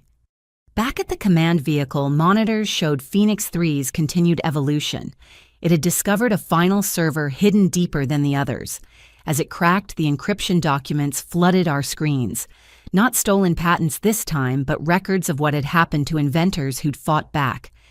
"Names, dates, locations," Foster said grimly. "Murder made to look like accidents. This is evidence of dozens of killings." Including, I realized with cold certainty, details about Uncle Marcus. His death hadn't been suicide. They'd killed him when he tried to reclaim his work, then used his death to break my parents, turning them into accomplices through guilt and fear. "Phoenix 3 is transmitting everything to law enforcement globally," Jackson reported. "Every crime, every cover-up, every corrupt official who helped them. It's all coming to light." I slumped in my chair, exhaustion hitting like a wave. The mission was complete, but the revelations would ripple for years. Phoenix 3 had evolved beyond encryption, beyond justice, into something that would forever change how innovation was protected. "It's over," Foster said, hand on my shoulder. "No." I corrected, watching Phoenix 3's beautiful, terrible code continue its work. "It's just beginning." The FBI interrogation room felt smaller with each revelation. Through the one-way glass, I watched Stevens crumble as Agent Foster presented him with Phoenix 3's discoveries. Each document that appeared on the screen stripped away another layer of his arrogance until only fear remained. "Marcus Hamilton." Foster read from the file. "Died 20 years ago. Your organization staged it as suicide, but Phoenix 3 found the communications. You had him murdered because he tried to reclaim his restaurant franchise concept." Eleanor stood beside me, tears streaming down her weathered face as she heard confirmation of what she'd suspected for 2 decades. Her hand found mine, squeezing tight as the truth about her son finally came to light. Stephen's voice cracked. "I want full immunity. I'll testify about everything, everyone involved.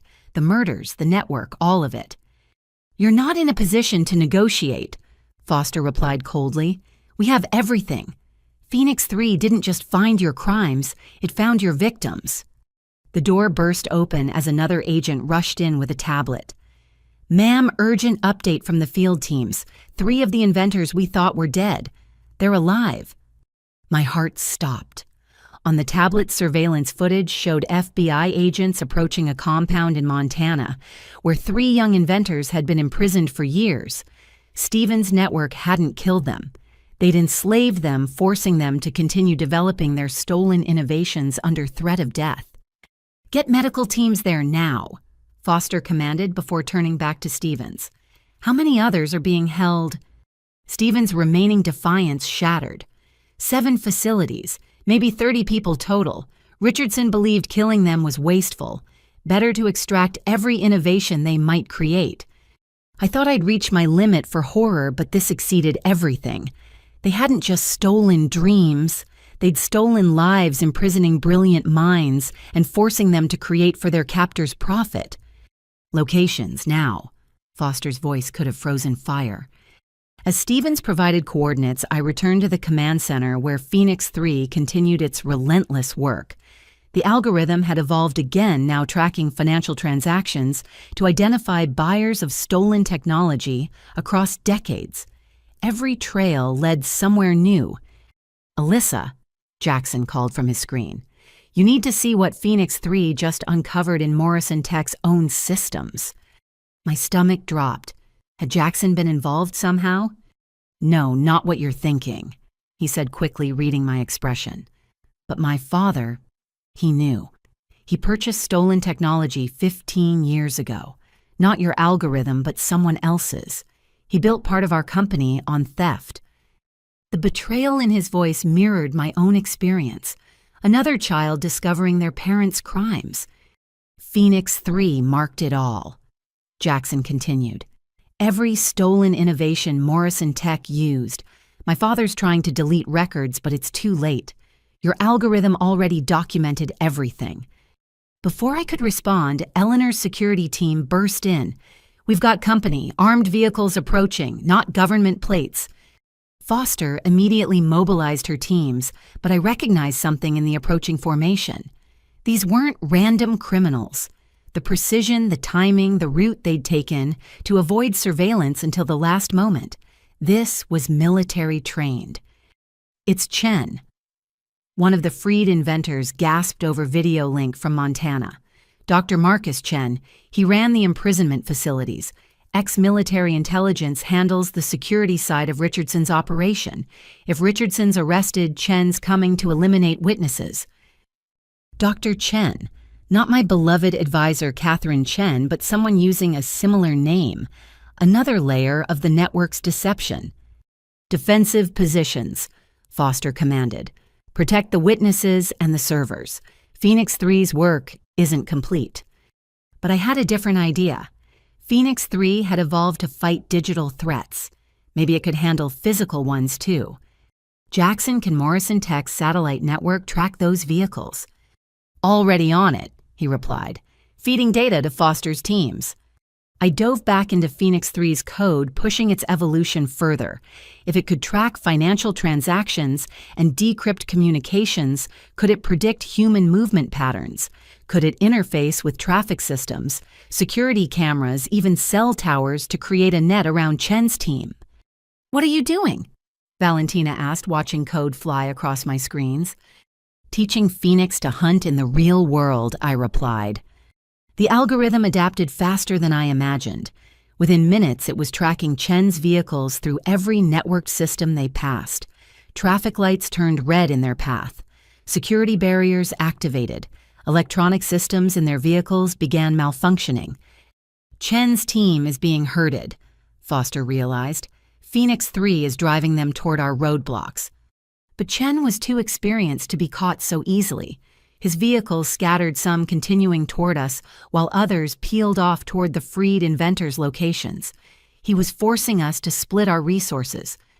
Eleanor made a decision that surprised everyone. "I'm going to the Montana facility. Those prisoners include people Marcus tried to help before he died. I won't let Chen silence them." "It's too dangerous," I protested. She smiled sadly. "I'm 74 years old, darling. I've spent 20 years seeking justice for my son. I won't hide now when I can help save others." There was no arguing with that tone. Foster assigned her best team to accompany Eleanor while we prepared for Chen's arrival. But Phoenix 3 had one more surprise. "Incoming transmission," a technician announced. It's from Phoenix 3 itself." On screen, the algorithm had assembled a message from fragments of intercepted communications. "Chen approaching. 3 vehicles, armed with EMP devices to disable electronics. Suggest analog defenses." My creation was actively strategizing, warning us about threats it had discovered. Phoenix 3 had become more than code. It was approaching something like actual intelligence. "Everyone with electronic equipment, secondary positions," Foster commanded. "Old-school firearms only on the front line." The attack came at sunset. Chen's team hit us with electromagnetic pulses that disabled our vehicles and communications, but they hadn't counted on Phoenix 3's warning.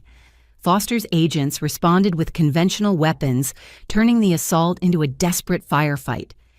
Through it all, I stayed at my hardened terminal, guiding Phoenix 3 as it coordinated our global response. In Montana, Eleanor's team successfully defended the freed prisoners. In Dubai, authorities arrested the auction attendees Phoenix 3 had marked. Across 12 countries, law enforcement moved on addresses the algorithm provided. Chen himself tried to breach our command center, leading a strike team through maintenance tunnels Stevens had revealed under interrogation. But Phoenix 3 had mapped every approach, sealing electronic locks and activating fire suppression systems to slow their advance. The confrontation ended in the server room itself. Chen, wounded and cornered, stood among the humming machines that hosted Phoenix 3. In his hand, a dead man's switch connected to explosives. "Clever algorithm," he admitted, blood seeping through his tactical vest. "But I've been doing this since before you were born, little girl. Sometimes the old ways are best." "You murdered my uncle." Eleanor's voice came from behind him. She'd returned from Montana just in time, moving silent as a ghost despite her age. "You killed Marcus because he tried to save others from your prison camps." Chen spun toward her, and Foster's team took their shot. The dead man's switch fell harmlessly aside, its signal jammed by a localized interference field Phoenix 3 had suggested we install. As medics worked on the wounded and agents processed arrests, I found Eleanor standing over Chen's unconscious form.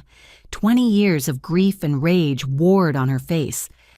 "It's over," I said softly. "No," she replied, echoing my earlier words. "Now we rebuild. We return what was stolen. We heal what was broken. Your Phoenix doesn't just burn away corruption, Alyssa. It creates space for something better to grow." Around us, screens showed Phoenix 3's continuing work. Every stolen innovation was being cataloged and prepared for return. Every imprisoned inventor was being freed. Every murder was being documented for justice. The network that had profited from crushing dreams was being systematically destroyed. But most importantly, Phoenix 3 was creating something new, a global framework for protecting innovation, connecting legitimate inventors, and ensuring that never again could predators like Stevens and Richardson steal the future. My parents watched from their holding cell as their greed contributed to exposing one of the largest criminal conspiracies in history. They'd wanted wealth from my algorithm. Instead, they'd helped create something priceless, a world where young dreamers could safely pursue their visions. Alyssa. Jackson's voice drew my attention. Morrison Tech's board just voted. We're returning every stolen innovation to its creator with full compensation plus interest. And they want to fund the Phoenix Foundation, a global initiative to protect inventors based on your algorithm. I looked at Eleanor and Valentina at the freed inventors appearing on screens as they were rescued from facilities worldwide. Each face reflected the same mixture of pain and hope that I felt. "Tell them yes," I said. "Phoenix rises from ashes. It's time to see what we can build from these." 6 months later, I stood in the largest federal courtroom in Washington, D.C., watching as the most significant intellectual property trial in history unfolded. The room overflowed with journalists, inventors, and legal observers from around the world. Phoenix 3's discoveries had led to this moment, the complete dismantling of the Innovation Liberation Front and justice for hundreds of victims. Judge Margaret Chen presided, her reputation for fairness, making her the unanimous choice for this unprecedented case. No relation to the criminal Marcus Chen, she had volunteered to oversee the trials to help restore faith in the justice system. "Miss Carpenter, please take the stand," the lead prosecutor announced. As I walked past the defendant's table, I caught Stephen's eye. 6 months in federal custody had aged him decades. Gone was the slick attorney who'd orchestrated theft on a global scale, but it was the other defendants who drew my attention. My parents sat at the far end, unable to meet my gaze. "Please state your name for the record." "Alyssa Carpenter, inventor of the Phoenix encryption algorithm." The prosecutor, David Martinez, had spent months preparing for this moment. "Miss Carpenter, could you explain to the court how your algorithm was stolen?" I told the story from the beginning. The years of development at MIT, the breakthrough that created quantum-resistant encryption, my parents' betrayal, the forged signatures, the escalating conspiracy that followed. But I focused on something more important than my own loss. Phoenix 3 didn't just recover my work, I testified. It documented systematic theft spanning 20 years, murder disguised as accidents, inventors imprisoned and forced to continue creating, a network that profited from crushing innovation. Martinez presented evidence methodically, financial records showing billions in stolen technology sales, communications planning murders, videos from the imprisonment facilities where inventors were held. Each piece built an undeniable case. "Your algorithm evolved," Martinez noted. "Can you explain?" Phoenix was designed to protect. When faced with threats, it adapted. First to defend against theft, then to expose corruption, finally to prevent future crimes. It became what it needed to be. The defense attorney, a woman named Patricia Flores, who specialized in impossible cases, stood for cross-examination. "Miss Carpenter, isn't it true that Phoenix 3 exceeded its original parameters, that it invaded private systems without warrants?" "Phoenix 3 only accessed systems actively using stolen technology," I replied. "It followed the digital DNA of theft, documenting crimes already in progress. Every invasion of privacy was preceded by the theft of someone's life work. But who gave you the right to create such a tool?" I thought carefully before answering. Who gave them the right to steal dreams, to murder inventors, to imprison brilliant minds? I created protection that evolved into justice because the system failed to provide either. Flores tried different angles, but Phoenix 3 had been too thorough. Every action was documented, every evolution justified by the threats it faced. The algorithm had become a perfect witness, incapable of lying or forgetting. When Valentina Petrov took the stand, the courtroom fell silent. She spoke about her brother's murder, her forced cooperation the moment she decided to fight back. Her testimony connected the human cost to the technical crimes. They didn't just steal code, she said, tears flowing freely. They stole futures. My brother dreamed of connecting the world through satellite technology. They turned his dream into a weapon and killed him when he resisted. The freed inventors testified via video link, some still too traumatized to appear in person. Each story added weight to the prosecution's case. A young woman forced to develop facial recognition technology used for human trafficking.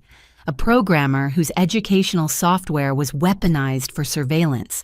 Years of captivity creating under threat of death. Then came the moment I dreaded. My parents took the stand. My mother went first, trying to paint herself as a victim. Stevens manipulated us. We were desperate in debt. He promised to help. But Martinez had Phoenix 3's recordings, every conversation where my parents actively participated in planning the theft, their attempts to sell evidence to Chen, their willingness to betray me repeatedly for money. You knew your daughter's algorithm could save lives, Martinez pressed. Yet you sold it for gambling debts. My mother's facade cracked. She never shared her success with us. We sacrificed everything for her education. So you felt entitled to steal her life's work. The questioning revealed the depth of my parents' involvement. They hadn't just betrayed me. They'd identified other young inventors for Stevens to target. They'd refined the psychological manipulation techniques used to break families apart. They were architects of pain, not victims. My father's testimony was worse. He showed no remorse, only anger at being caught. The girl got too big for herself, he spat. Forgot where she came from. We gave her life. We deserved compensation. I closed my eyes, hearing Eleanor's sharp intake of breath beside me. Even knowing the truth, hearing such naked greed from someone who'd raised me cut deep. Morrison Tech's involvement became public when Jackson testified. He revealed his father's knowing purchase of stolen technology years earlier, accepted full responsibility as the current CEO, and announced Morrison Tech's commitment to restoration. We built success on others' stolen dreams, Jackson admitted. Phoenix 3 showed us the truth. We can't undo the past, but we can ensure it never happens again. His testimony carried weight because he wasn't required to give it. Morrison Tech had already reached settlements with victims. Jackson appeared voluntarily, adding corporate accountability to individual justice. The trial's most dramatic moment came when Phoenix 3 itself was presented as evidence. Martinez requested permission to demonstrate the algorithm's evolution in real time. Judge Chen, after careful consideration, agreed. On massive screens, Phoenix 3 came alive. The code flowed like digital poetry, adapting to each new input. Martinez showed how it had evolved from simple encryption to complex investigation tool, always in response to criminal threats. This isn't just software, Martinez explained. It's the digital equivalent of an immune system identifying and neutralizing threats to innovation. Ms. Carpenter didn't just create encryption, she created evolution. Stevens' network crumbled under the weight of evidence. Subordinates testified in exchange for reduced sentences. International connections were exposed. The full scope emerged: 347 inventors targeted, 43 murdered, 98 inventions stolen and sold, 32 people imprisoned and forced to create. When closing arguments began, the prosecution went first. This case isn't about code or patents, Martinez said. It's about dreams. Every inventor who testified had a dream to make the world better. The defendants systematically crushed those dreams for profit. They didn't just steal property, they stole futures.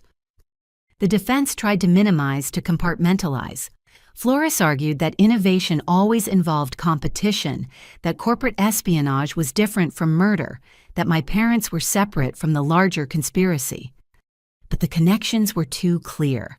Phoenix 3 had mapped every relationship, every transaction, every crime. The network was exposed as a single organism feeding on others' creativity. Judge Chen took 3 days to deliver her verdict. When she returned, the courtroom was packed beyond capacity. This court has seen evidence of the systematic theft and suppression of human innovation, she began. The defendants created a network that profited from destroying dreams and, in too many cases, lives.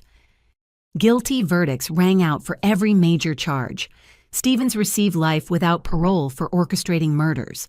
Richardson and Chen got similar sentences. The international facilitators faced decades in prison. My parents received 15 years each, the judge noting their particularly heinous betrayal of familial trust and active participation in destroying young inventors' lives. As they were led away, my mother finally looked at me. No apology in her eyes, only resentment. My father didn't look at all. The people who'd raised me were strangers, and perhaps always had been. But the verdicts were only part of the victory. Judge Chen announced the establishment of the Phoenix Protocol international law, protecting inventors based on principles derived from Phoenix 3's evolution. Patent theft would be treated as severely as physical theft. Innovation would be protected by the same systems that had exposed its predators. Furthermore, Judge Chen continued, all stolen innovations documented by Phoenix 3 are hereby returned to their rightful creators with full restoration of rights and compensation determined by independent arbitration. The courtroom erupted. Inventors who'd lost everything suddenly had hope. Families of murdered creators would see their loved ones' dreams realized. The future stolen by greed would be returned to those who'd imagined it. Outside the courthouse, thousands had gathered, inventors from around the world holding signs with their stolen innovations. As I emerged, they didn't cheer or mob me. Instead, they stood in silent tribute to what we'd all lost and what we'd finally reclaimed. Eleanor stood beside me, tears streaming down her face. Marcus would be so proud, not just of the victory, but of how you achieved it. You didn't just fight back. You evolved. Valentina hugged me tightly. My brother's satellite network will finally connect the world as he dreamed. Thank you. Jackson waited by the car, having testified against his own father's legacy to support justice. The Phoenix Foundation is ready to launch. We have funding, global support, and most importantly, Phoenix 3 to protect future innovators. As we drove away, I thought about the journey from my childhood bedroom with its glowing stars to this moment. My parents had sold my dream for $10,000.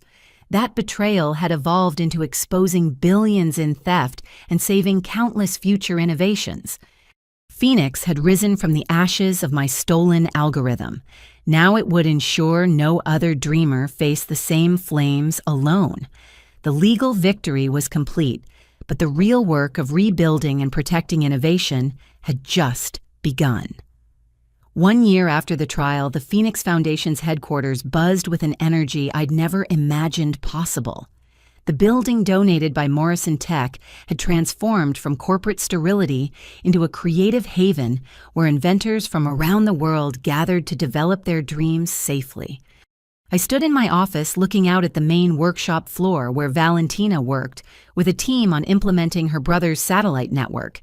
Nearby, Dr. Chen, my actual advisor Catherine, not the criminal who'd stolen her name, mentored young inventors who'd been freed from the imprisonment facilities. Each story of recovery added another layer to our mission. The Beijing office just confirmed. Jackson announced entering with a tablet full of updates. They've prevented another attempted patent theft using Phoenix 3's detection protocols. The would-be thieves didn't even know they'd been caught until authorities arrived. As CEO of the reformed Morrison Tech and co-director of the Phoenix Foundation, Jackson had become essential to our mission. Our partnership, both professional and personal, had grown from shared trauma into something stronger. We understood the weight of inherited sins and the determination to build something better. "How many is that this month?" I asked. 47 attempted thefts prevented globally, he replied. Phoenix 3's predictive algorithms are getting better at identifying threats before they materialize. A knock interrupted us. Eleanor entered, moving slower than she used to, but still radiating determination. At 75, she served as the Foundation's ethical advisor, ensuring we never forgot the human cost of innovation theft. "The first graduates are ready," she announced, pride evident in her voice. We made our way to the ceremony hall where 23 young inventors waited to receive their certificates from our protection program. Each had developed innovations while under the Foundation's shield, their work safeguarded by Phoenix 3 and supported by our resources. Among them stood Maya Patel, whose water purification system would bring clean drinking water to millions. Beside her, Jerome Washington clutched the prototype for his affordable insulin production method. Each face reflected the same mixture of pride and relief. They'd created without fear of theft. "You represent more than yourselves," I addressed them.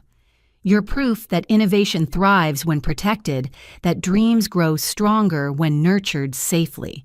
Your success honors everyone who couldn't see their visions realized." The ceremony concluded with each inventor demonstrating their creation. The room filled with wonder as medical devices, educational tools, environmental solutions, and technological advances were revealed. Phoenix 3 monitored everything, creating an unbreakable chain of documentation that would protect their work forever. Later in the rehabilitation wing, I visited a group that represented our most challenging mission. My parents sat in the therapy circle participating in the restorative justice program we'd established for family members who'd betrayed inventors. The program was Eleanor's idea, born from her belief that healing required confronting harm. Participants faced the impact of their actions while learning to rebuild trust. Some families had reconciled. Others, like mine, maintained careful distance while working toward understanding. "Alyssa," my mother said quietly, "thank you for including us." 18 months into their sentence, they'd finally begun acknowledging their crimes. The therapy revealed deep-seated resentment and entitlement that had festered long before Stevens appeared. They'd viewed my success as something owed to them rather than something to celebrate. "I'm glad you're participating," I replied carefully. Dr. Sarah Winters, our lead therapist, had coached me on maintaining boundaries while allowing space for growth. My father struggled more with the program. "I still don't understand why you couldn't have just shared. We're family." "Because sharing and stealing aren't the same thing," Eleanor interjected. She attended every session involving my parents, a protective presence, ensuring they faced truth. "You didn't ask to share in Alyssa's success. You tried to steal it." The session continued with other families sharing their experiences. Some stories ended in reconciliation, others in permanent separation. But each participant was working towards something important, ensuring the cycle of betrayal wouldn't continue. After the session, I found myself in the memorial garden we'd created for inventors who didn't survive to see justice. 43 names were etched into black granite, including Marcus Hamilton. Fresh flowers lay at the base, left by families and fellow inventors who refused to let their memories fade. Valentina found me there as she often did when the weight of our work grew heavy. "The satellite network goes live tomorrow," she said. "Dimitri's dream finally realized." We stood in comfortable silence, remembering those lost while building for those still creating. The garden had become sacred space, reminding us why our work mattered. "Miss Carpenter," a young voice interrupted gently. I turned to find Lisa Chen, a 17-year-old who'd applied to our youth program. No relation to either Dr. Chen, she'd chosen her name after aging out of foster care, inspired by our story of overcoming betrayal. "I got in," she said, holding up her acceptance letter. "The Youth Innovation Program accepted my proposal for biodegradable electronics." "That's wonderful, Lisa. You'll have full protection and support to develop your idea safely." Her eyes filled with tears. "I never thought I'd have a chance. Foster kids don't usually get to dream big." "They do now," Eleanor said firmly. "The Phoenix Foundation ensures everyone with a vision has the chance to pursue it safely." As Lisa hurried off to share her news, Jackson's phone chimed with an alert. He checked it and smiled. Phoenix 3 just flagged something interesting. Not a threat this time, an opportunity. A group of inventors in Nigeria have been collaborating on renewable energy solutions. They've requested foundation protection. We returned to the operations center where Phoenix 3's evolution continued to amaze. The algorithm no longer just protected against threats. It actively identified promising innovations and connected inventors who could benefit from collaboration. It had become a matchmaker for complementary dreams. Approved, I said after reviewing the Nigerian team's work. Set up the protective protocols and see what resources they need. The day continued with typical foundation business. Legal teams pursuing remaining members of Stephen's network. Educational programs teaching young inventors about protecting their work. Corporate partnerships ensuring ethical development of new technologies. Each element contributed to a new ecosystem where innovation could flourish safely. That evening, the Foundation hosted its monthly showcase where protected inventors presented their progress to potential ethical investors. The auditorium filled with people who understood that supporting innovation meant respecting its creators. Before we begin, I addressed the crowd. Let's remember why we're here. Every innovation represents someone's dream to improve the world. Our role is to ensure those dreams develop freely, safely, and ethically. The presentations began each more impressive than the last. Medical devices that would save lives, educational platforms that would democratize learning, environmental solutions that could help save the planet, all protected by Phoenix 3, all supported by the Foundation, all proof that innovation thrived when freed from fear. Jackson took the stage to announce Morrison Tech's latest initiative, a $1 billion fund, specifically for inventors from communities traditionally excluded from technology development. Innovation has no boundaries, he declared. Neither should opportunity. As the evening progressed, I noticed my parents in the audience. They attended these showcases as part of their rehabilitation, witnessing what innovation looked like when nurtured rather than exploited. My mother watched with something approaching understanding. My father still seemed to struggle with the concept of creation without personal profit. 10 years ago, I placed glow-in-the-dark stars on my bedroom ceiling and dreamed of using science to change the world. I concluded the showcase. That dream was nearly destroyed by greed and betrayal. But from those ashes, something stronger emerged. Not just Phoenix 3, but a global commitment to protecting dreams. Together, we're ensuring no inventor stands alone. The applause was warm but subdued. Everyone here understood we were building on tragedy, creating hope from loss. The Phoenix Foundation wasn't just about protecting innovation. It was about healing the wounds left by those who'd tried to steal the future. Later, as the building emptied, Eleanor and I performed our nightly ritual. We walked through each department, checking on overnight projects and ensuring security protocols were active. Phoenix 3 hummed quietly in its quantum servers, ever vigilant against threats while nurturing new possibilities. Marcus would have loved this, Eleanor said softly as we passed a group of young inventors collaborating late into the night. Not just the protection, but the community. No one creating alone anymore. No one stolen from alone either, I added. We ended our tour in the memorial garden where lights illuminated each name. 43 dreams cut short, but thousands more now protected in their honor. The Phoenix Foundation had become more than we'd imagined, not just a shield against theft, but an incubator for shared vision. As we prepared to leave, my phone buzzed with a message from one of the freed inventors. She'd just received her first patent under Foundation protection, a medical device inspired by her years in captivity. "I'm free to create again," she wrote.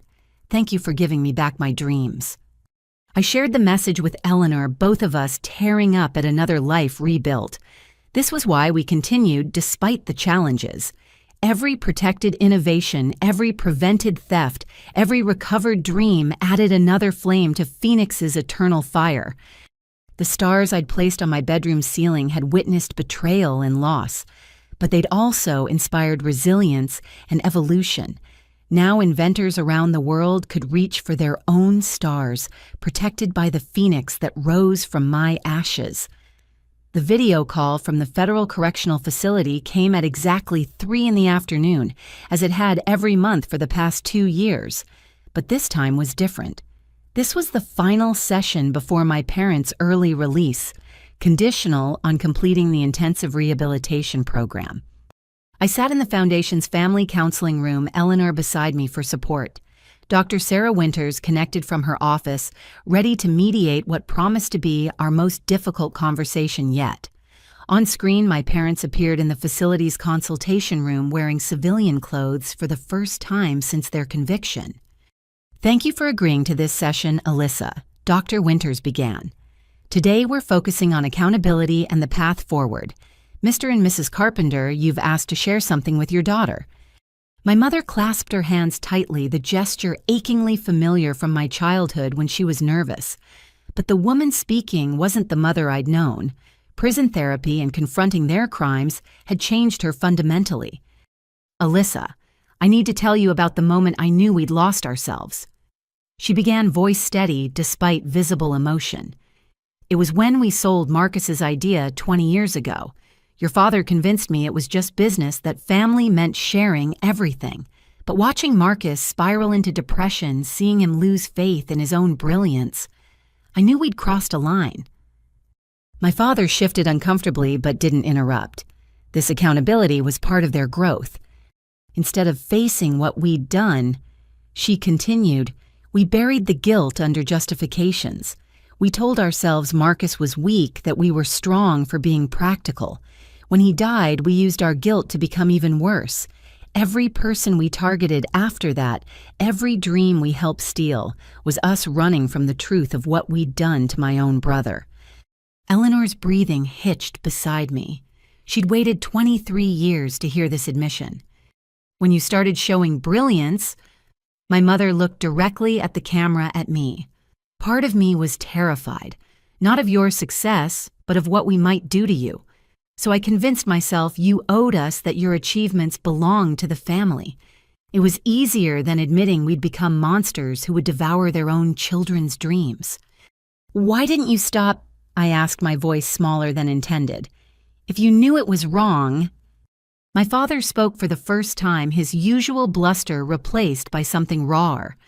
"Because admitting we were wrong about Marcus meant admitting we killed him. Not with our hands, but with our greed. Every theft after that was us doubling down on the lie that we were justified. By the time Stevens approached us about your patent, we'd spent so long justifying the unjustifiable that selling our daughter's future seemed logical." Dr. Winters guided us through the admissions, ensuring nothing was glossed over. My parents detailed every betrayal, every moment they chose. Greed over love. The other families they'd identified for Stevens, the way they'd studied psychological manipulation to break trust between inventors and their loved ones, the techniques they'd refined to make victims doubt themselves.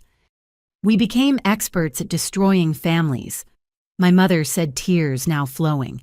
We taught Stevens' network how to identify vulnerability, exploit trust, weaponize love. Every technique we developed was based on what we'd done to Marcus to you. Eleanor spoke for the first time. "Do you understand that you didn't just steal from individuals?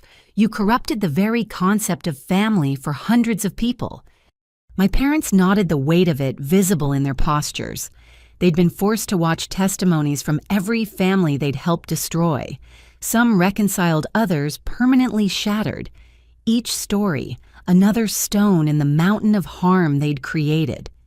"The offshore accounts," I said, needing to address one more betrayal. "You had $300,000 while claiming poverty. Where did it come from?" "Other families," my father admitted.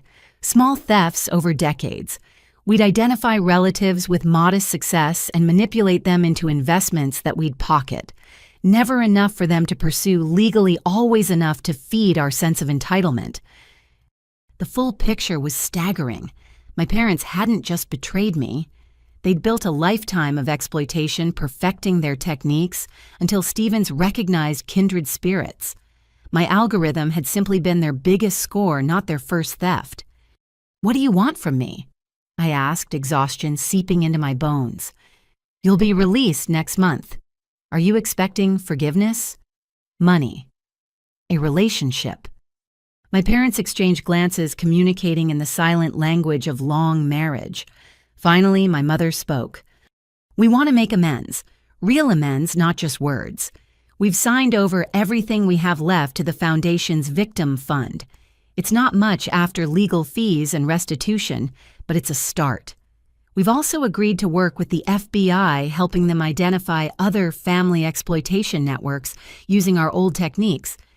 And, my father added with difficulty, we want to volunteer for the Foundation's speaking program, warning families about how manipulation starts, how entitlement grows, how love becomes weapon. If our story prevents one family from destroying itself, Dr. Winters interjected gently. Alyssa, you're under no obligation to accept their efforts or maintain contact. This session is about their accountability, not your forgiveness. I looked at Eleanor, drawing strength from her presence. She'd lost her son to my parents' first major betrayal, yet she dedicated her remaining years to preventing others from suffering the same loss. Could I find similar grace? I can't forgive you, I said finally. Not yet, maybe never. The trust you broke was foundational. Every time I achieve something, part of me wonders who might try to steal it. You didn't just take my algorithm. You took my ability to trust family unconditionally. My mother's face crumpled, but she nodded. We understand. We stole more than property. We stole security, faith, the very concept of unconditional love. That's not something apologies can restore. But, I continued, I won't stop you from trying to make amends. If sharing your story prevents others from walking your path, if your expertise helps identify exploitation before it destroys families, then something useful might come from this pain. The session continued with practical discussions. My parents would work with foundation counselors to develop their presentation. They'd have no access to current inventors or proprietary information. Their work would focus solely on prevention and education. Any attempt to profit from their story would result in immediate legal action. There's one more thing, my father said as we prepared to end the call, the notebook. My mother reached off screen and produced a worn leather journal. After Marcus died, I started documenting everything, not for evidence, but as punishment. Every family we targeted, every dream we helped steal, every technique we developed. I couldn't stop myself from participating, but I could ensure a record existed. She held it up to the camera. 412 pages of our crimes. Names, dates, methods, amounts. Some victims the FBI hasn't found yet. People who don't even know they were manipulated by us. We're turning it over to help them get justice. The weight of their crimes, meticulously self-documented, hung heavy in the digital space between us. Part of my mother had known the evil of their actions even while committing them. She'd created evidence against herself, perhaps knowing someday reckoning would come. Why document it if you weren't going to stop? Eleanor asked the question I couldn't voice. Because some part of me hoped Alyssa would be strong enough to stop us, my mother admitted. Every entry was a breadcrumb leading to our crimes. I think I knew that someday my brilliant daughter would need evidence to break free. I just didn't expect it to happen through Phoenix 3. The session ended with scheduling for their release supervision. They'd live in a halfway housework with the Foundation's rehabilitation program and slowly attempt to rebuild something from the ashes of their choices. Whether that rebuilding included me remained uncertain. As the screen went dark, Eleanor pulled me into a fierce hug. You handled that with more grace than they deserved. Did I sank into a chair, emotionally drained. I wanted to scream at them, to make them feel a fraction of the pain they caused. Instead, I discussed logistics like they were stranger requesting Foundation services. Because you've evolved beyond their damage, Eleanor said firmly. They tried to make you like them. Suspicious, entitled, willing to exploit trust. Instead, you became someone who protects others' dreams. That's the greatest revenge and the most complete victory. Dr. Winters added her thoughts before disconnecting. Healing isn't about forgetting harm or forced forgiveness. It's about choosing how that harm shapes us. You've chosen to build rather than destroy. Your parents are finally choosing accountability over justification. Whether those paths intersect again is entirely your decision. That evening, the foundation hosted a special event. Families affected by patent theft gathered to share their stories and healing journeys. Some had reconciled after years of work. Others maintained careful boundaries while supporting each other's growth. A few had severed contact, permanently finding peace in separation. I spoke about my journey, the complicated emotions of loving parents who'd betrayed fundamental trust. They gave me life, then tried to steal my life's work. Reconciling that paradox may be impossible, but preventing others from facing the same paradox has given meaning to the pain. After the event, Jackson found me in the memorial garden. We often met there when processing difficult emotions, surrounded by reminders of dreams cut short and the importance of our work. Your parents' notebook has already led to 17 new victim identifications, he reported gently. Families who had no idea they'd been manipulated. The foundation's reaching out to offer support. Another layer of harm uncovered more healing needed. My parents' crimes rippled outward like stones in still water, each wave revealing new damage. Do you think people can truly change? I asked, watching stars appear in the darkening sky. Or do we just learn to manage our worst impulses? Jackson considered carefully. My father still struggles with accepting what Morrison Tech did. He knows it was wrong, but part of him resents losing the advantages theft provided. Change is possible, but it requires constantly choosing better over easier. They documented everything, I mused. Even while committing crimes, my mother created evidence against herself. What kind of tortured psychology leads to that? Maybe the same kind that leads someone to place stars on their ceiling while dreaming of changing the world, Jackson suggested. The part that knows better, hopes for better, even when making terrible choices. We sat in companionable silence as night fell. Tomorrow would bring new challenges, new inventors to protect, new threats to counter. My parents would soon re-enter the world, attempting to rebuild from the rubble of their choices.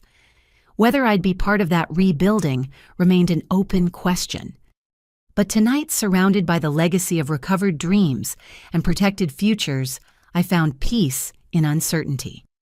My parents had taught me through their negative example the importance of choosing creation over exploitation. Their crimes had birthed Phoenix 3 and the global protection network that followed. From betrayal protection, from theft security, from broken trust, a worldwide commitment to nurturing dreams safely. The family reckoning was complete even if family reconciliation remained distant. Sometimes the greatest honor we can give our pain is ensuring others don't suffer the same wounds. The stars above eternal and unchanging witnessed both destruction and rebirth. Like the phoenix that named my creation, we rose from ashes not unscarred, but undaunted, building tomorrow on the lessons of yesterday's flames. 5 years had passed since Phoenix 3's evolution began, and the world had fundamentally changed. I stood before the United Nations General Assembly preparing to address representatives from 193 nations about the Phoenix Protocol's global implementation. The shy girl who'd placed stars on her bedroom ceiling could never have imagined this moment. Distinguished delegates. I began my voice carrying across the vast hall. 5 years ago, my encrypted algorithm was stolen by criminals who'd built an empire on crushing innovation. Today, that same algorithm protects over 1 million inventors across every nation represented here. Phoenix 3 has evolved from defense against theft to active nurture of human creativity. The presentation screens showed real-time data from Phoenix 3's global network. Green dots represented protected innovations currently in development. Blue indicated successfully launched inventions that had reached market. Gold marked collaborations between inventors from different nations. The map pulsed with activity, a living testament to human creativity unleashed.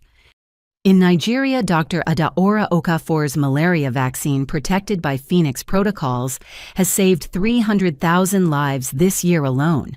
Her work was previously stolen twice by pharmaceutical companies, who shelved it to protect existing profits. Now it's freely manufactured across Africa. Images of vaccination clinics filled the screens, children receiving protection that theft had nearly denied them. In Bangladesh, Rashida Khatun's water recycling system has brought clean water to 12 million people. Previous attempts to develop this technology were suppressed by companies selling expensive filtration systems. Phoenix 3 ensured her innovation reached those who needed it most. The examples continued, each representing dreams that would have been crushed without protection. Medical devices making surgery safer, educational platforms reaching isolated communities, agricultural innovations feeding hungry populations, energy solutions combating climate change. Every innovation, a life saved, a future secured, a dream realized. But Phoenix 3's evolution hasn't stopped, I continued. The algorithm now identifies potential innovations before they're fully formed, connecting inventors with complementary skills. It predicts resource needs and matches them with ethical investors. It's become not just a shield, but a catalyst. Jackson took the podium next, representing the corporate commitment to ethical innovation. Morrison Tech had transformed from a company built partially on theft to a leader in protecting intellectual property. The business community once viewed innovation as a zero-sum game, he stated. Steal or be stolen from. Phoenix 3 proved that protecting innovation creates more wealth than theft ever could. When inventors feel safe, they create more. When creations are protected, they improve faster. When improvements benefit everyone, economies thrive. He presented economic data that made even skeptics take notice. Nations implementing Phoenix protocols showed 30% higher innovation rates. Patent applications had tripled globally. More importantly, innovations were reaching market 40% faster, no longer delayed by fear of theft or legal battles. Valentina followed now, leading the Phoenix Foundation's global expansion. Her brother's satellite network, finally realized, provided free internet to remote regions, enabling inventors everywhere to access Phoenix protection. Innovation has no borders, she declared. A farmer in Peru might solve hunger. A teenager in Mongolia might cure cancer. A grandmother in Alaska might reverse climate change. Phoenix 3 ensures every dreamer, regardless of location or resources, can pursue their visions safely. The session included testimony from reformed criminals who'd once profited from theft. My parents, now 5 years into their redemption journey, appeared via video link from their workshop, where they taught ethical business practices to at-risk youth. We spent decades stealing dreams, my father admitted to the assembly. We convinced ourselves that exploitation was clever business. Phoenix 3 exposed our crimes, but more importantly, it showed us the true cost of theft. Every stolen innovation was a problem unsolved, a life unsaved, a future darkened. My mother continued, "We now dedicate our remaining years to preventing others from walking our path. The Phoenix Foundation's rehabilitation program gave us a chance to transform our expertise in manipulation into education about ethical practices. We can't undo our crimes, but we can help ensure they're never repeated." Their transformation, while never erasing their crimes, had become integral to preventing future theft. Over 3,000 young entrepreneurs had learned to recognize and resist exploitation through their programs. Former predators teaching prey how to protect themselves, another evolution neither they nor I had foreseen. Eleanor, now 80, but still sharp, presented the humanitarian impact. The freed inventors, those imprisoned and forced to create, had formed a support network helping others recover from exploitation. 27 of the 32 inventors rescued from imprisonment have returned to creating, she reported. Their innovations, born from suffering but nurtured in freedom, address problems their captors never imagined. Pain transformed into purpose, imprisonment into inspiration. The debate portion brought challenges. Representatives from nations with weak intellectual property laws argued Phoenix protocols infringed on sovereignty. Corporate lobbyists claimed the protections stifled competition. But for every objection, we had evidence of Phoenix 3's benefits. Innovation thrives on competition of ideas, not theft of implementation. I responded to one challenge. Phoenix 3 doesn't prevent anyone from creating better solutions. It prevents them from stealing existing ones. If your business model requires theft, perhaps it's time to find a better model. The vote, when it came, was overwhelming. 178 nations agreed to full Phoenix Protocol implementation. 12 abstained pending further review. Only 3 rejected outright, all nations known for state-sponsored intellectual property theft. But Phoenix 3 had evolved beyond needing unanimous approval. The algorithm created its own network effects. Nations refusing protection found their inventors emigrating to protected regions. Companies in non-protocol nations struggled to attract ethical partners. The economic pressure of isolation often succeeded where diplomacy failed. Following the UN session, I attended the opening of the Phoenix Institute in Geneva, a research facility dedicated to studying innovation, protection, and cultivation. The building itself showcased protected innovations, self-healing concrete solar glass generating more power than the facility used air filtration systems reversing local pollution.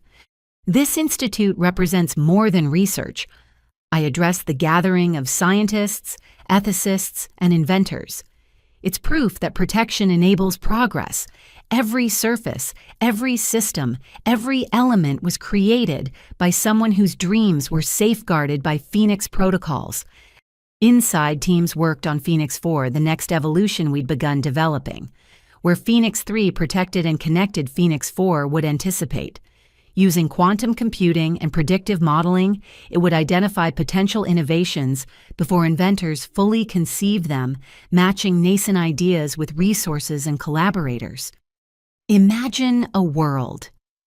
I explained to the Institute's first researchers where a child's curiosity about stars immediately connects them with astronomers, where a farmer's observation about soil health reaches agricultural scientists instantly, where every what if finds the here's how. That's Phoenix 4's promise. The memorial wall in the Institute's lobby bore 43 names, plus hundreds more, discovered through investigation. But opposite stood the wall of realization, thousands of innovations that theft had delayed, but Phoenix protection finally enabled. For every dream killed dozens, now lived. That evening at the gala celebrating the Institute's opening, I found myself on the balcony overlooking Lake Geneva. The stars reflected in still water, reminding me of those plastic stars on my childhood ceiling. So much had changed, yet the wonder remained. "You did it," Eleanor said, joining me.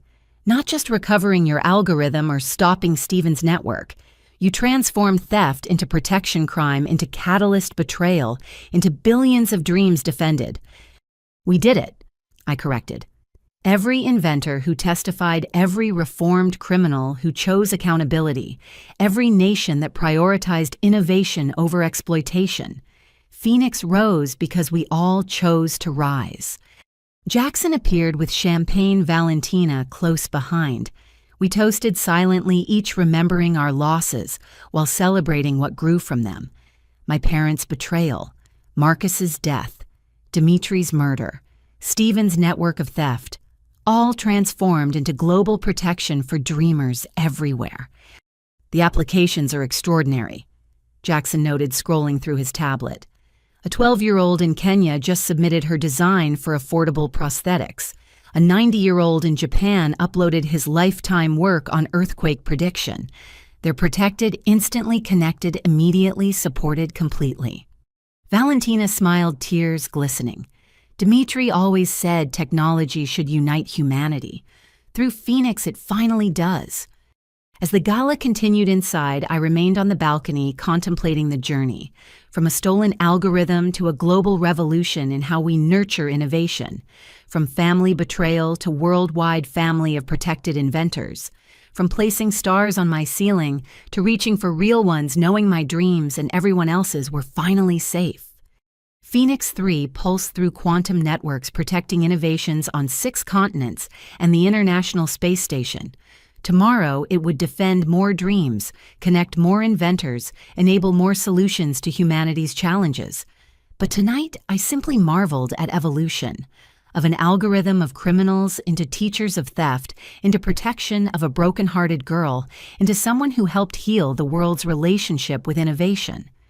The stars above Geneva sparkled with the same wonder as those plastic ones from my childhood.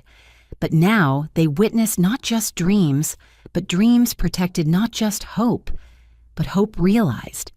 The global impact of Phoenix continued expanding an eternal flame of human creativity that no thief could ever again extinguish. 10 years had passed since my parents sold my algorithm. I stood in that same childhood bedroom, now converted into a nursery, watching my daughter Emma reach for the quantum physics mobile spinning overhead. The plastic stars I'd placed on the ceiling decades ago still glowed faintly witnesses to a journey that had transformed not just my life, but the entire world's relationship with innovation. "She's got your eyes," Jackson said softly from the doorway, holding our son Marcus, named for the uncle whose death sparked a revolution in protecting dreams. That same intensity when she's studying something new. We'd bought my childhood home after my parents completed their rehabilitation. They now lived in a modest apartment near the Phoenix Foundation, where they continued their work preventing family exploitation. Our relationship remained complex, but had evolved towards something resembling peace, if not complete forgiveness. The house had been transformed. What was once a monument to betrayal now hosted the Phoenix Foundation's family program, where inventors brought their children to learn about ethical innovation. Emma's nursery was temporary. Soon this room would again inspire young dreamers, but now with protection built into its very walls. "The Geneva team called," Jackson continued. "Phoenix 5 is ready for deployment." Phoenix 5. The algorithm had evolved beyond even my wildest imagination. Where Phoenix 3 protected and Phoenix 4 anticipated, Phoenix 5 actively nurtured. It identified children with innovative potential and surrounded them with resources, mentorship, and protection from their first creative impulse. I lifted Emma, her tiny fingers immediately reaching for the holographic display, showing Phoenix 5's neural network. "Your world will be different," I whispered to her. "You'll never fear someone stealing your dreams because protection will be woven into the fabric of creation itself." Eleanor appeared in the doorway, moving carefully at 85, but still refusing assistance. "The documentary crew is ready for your final interview," she informed me. Her own story had become central to the Phoenix narrative, a mother who transformed grief into global change. We made our way to the living room where an international film crew had spent the week capturing the Phoenix story. Their documentary, From Ashes, the Phoenix Algorithm Revolution, would premiere at the United Nations next month. Dr. Carpenter. The director began, 10 years ago, your parents' betrayal seemed like the end of your dreams. Today, Phoenix protects over 50 million inventors worldwide. Can you reflect on that journey? I settled into the chair, Emma contentedly playing with a quantum-encrypted toy that would have been science fiction when I was her age. "The betrayal wasn't the end," I said. "It was transformation. My parents tried to sell my algorithm for $10,000. Today, Phoenix-protected innovations have generated over $12 trillion in economic value. But the real value isn't monetary." I gestured to the wall displaying real-time Phoenix statistics. 800,000 medical innovations protecting lives, 2 million educational tools spreading knowledge, 5 million environmental solutions healing our planet. Each represents someone's dream, realized rather than stolen. "The criminals who stole from you," the director prompted, "where are they now?" Stevens died in prison 3 years ago, I replied. He never expressed remorse, but his detailed confession helped us identify victims even he'd forgotten. Richardson serves life without parole, teaching ethics courses to inmates as part of his plea agreement. The network they built is gone, replaced by protection protocols they could never have imagined. And your parents? I paused, choosing words carefully. They're in the next room preparing tomorrow's workshop on recognizing exploitation. They've spent 8 years teaching others to avoid their path. 5,000 families have learned to protect rather than prey on each other through their program. They can't undo their crimes, but they've prevented countless others. Through the window, I could see them in the converted garage, my mother reviewing presentation slides, while my father tested the projection equipment. Age and accountability had humbled them. The parents who'd sold my dreams now dedicated their remaining years to protecting others.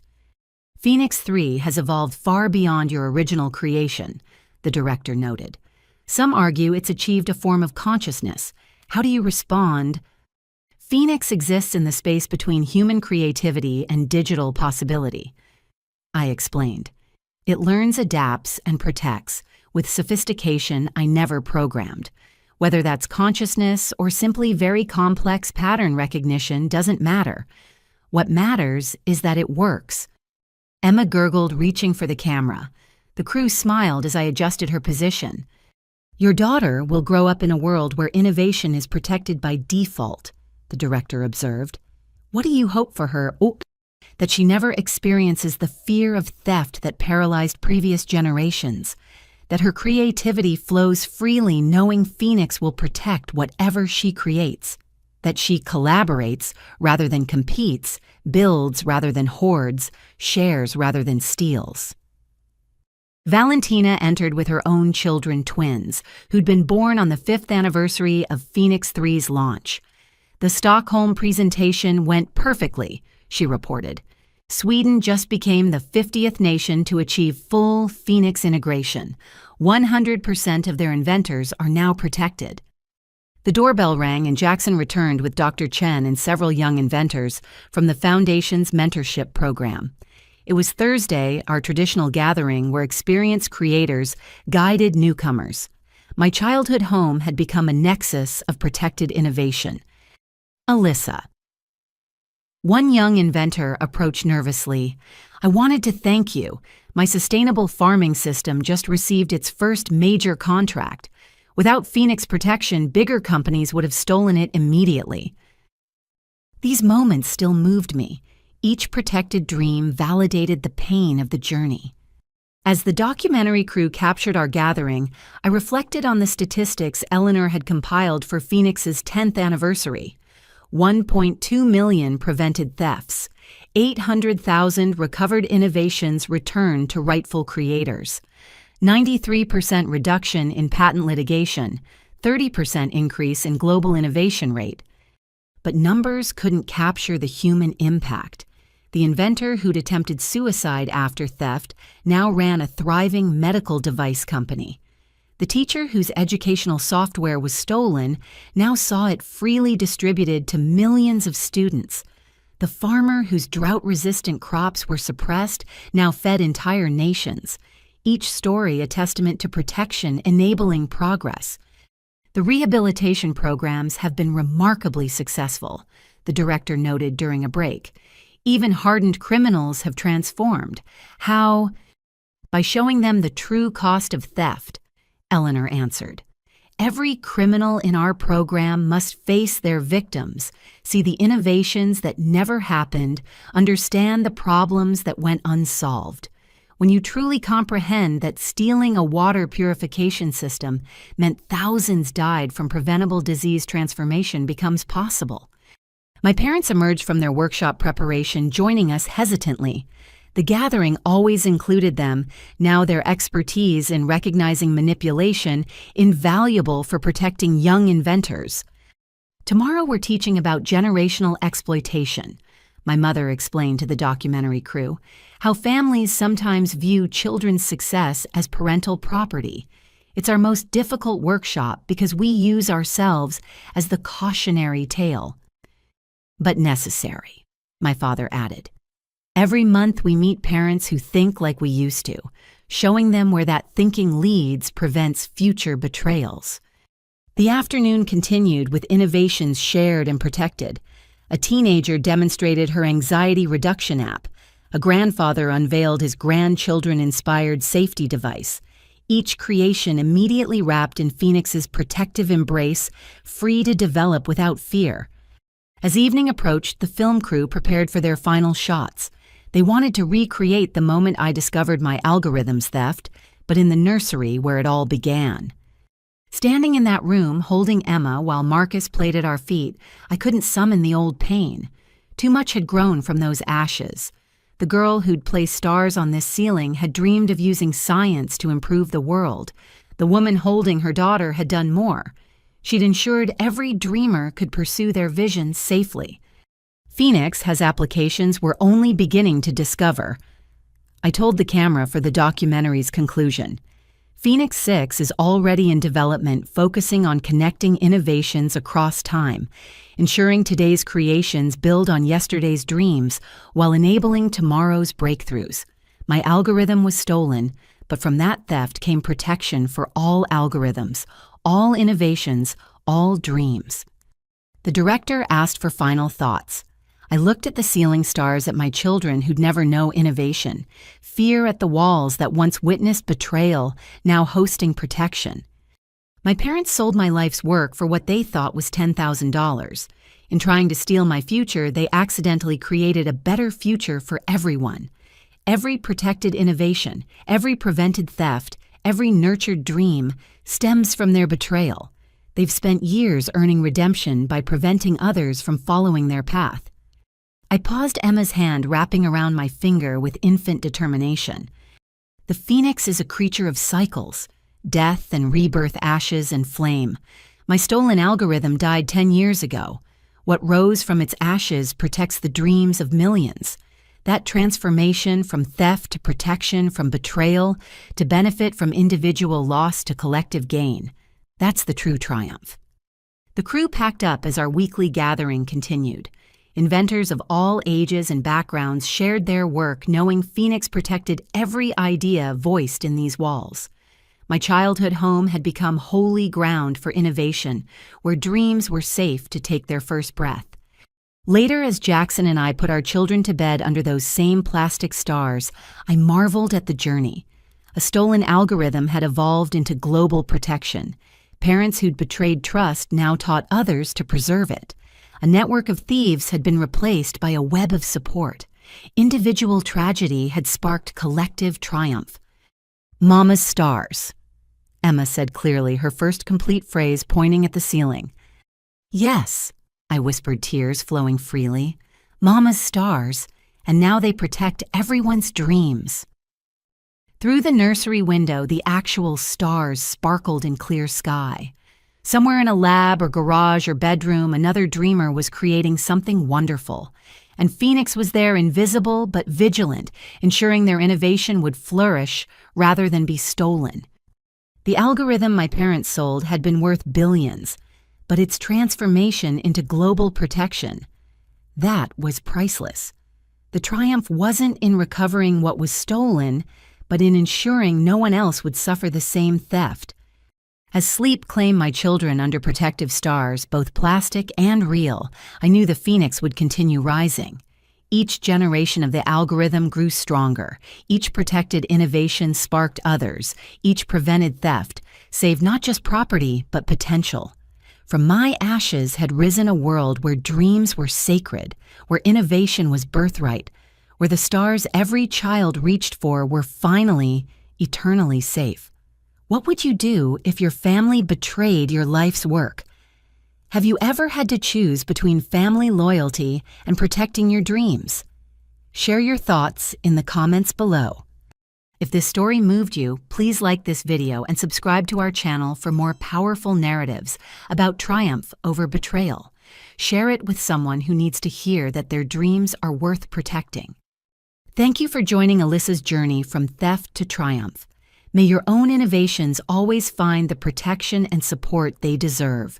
Remember, Your dreams are your own, and no one has the right to steal them, no matter who they are. Until next time, keep creating, keep dreaming, and keep rising from whatever ashes life throws your way.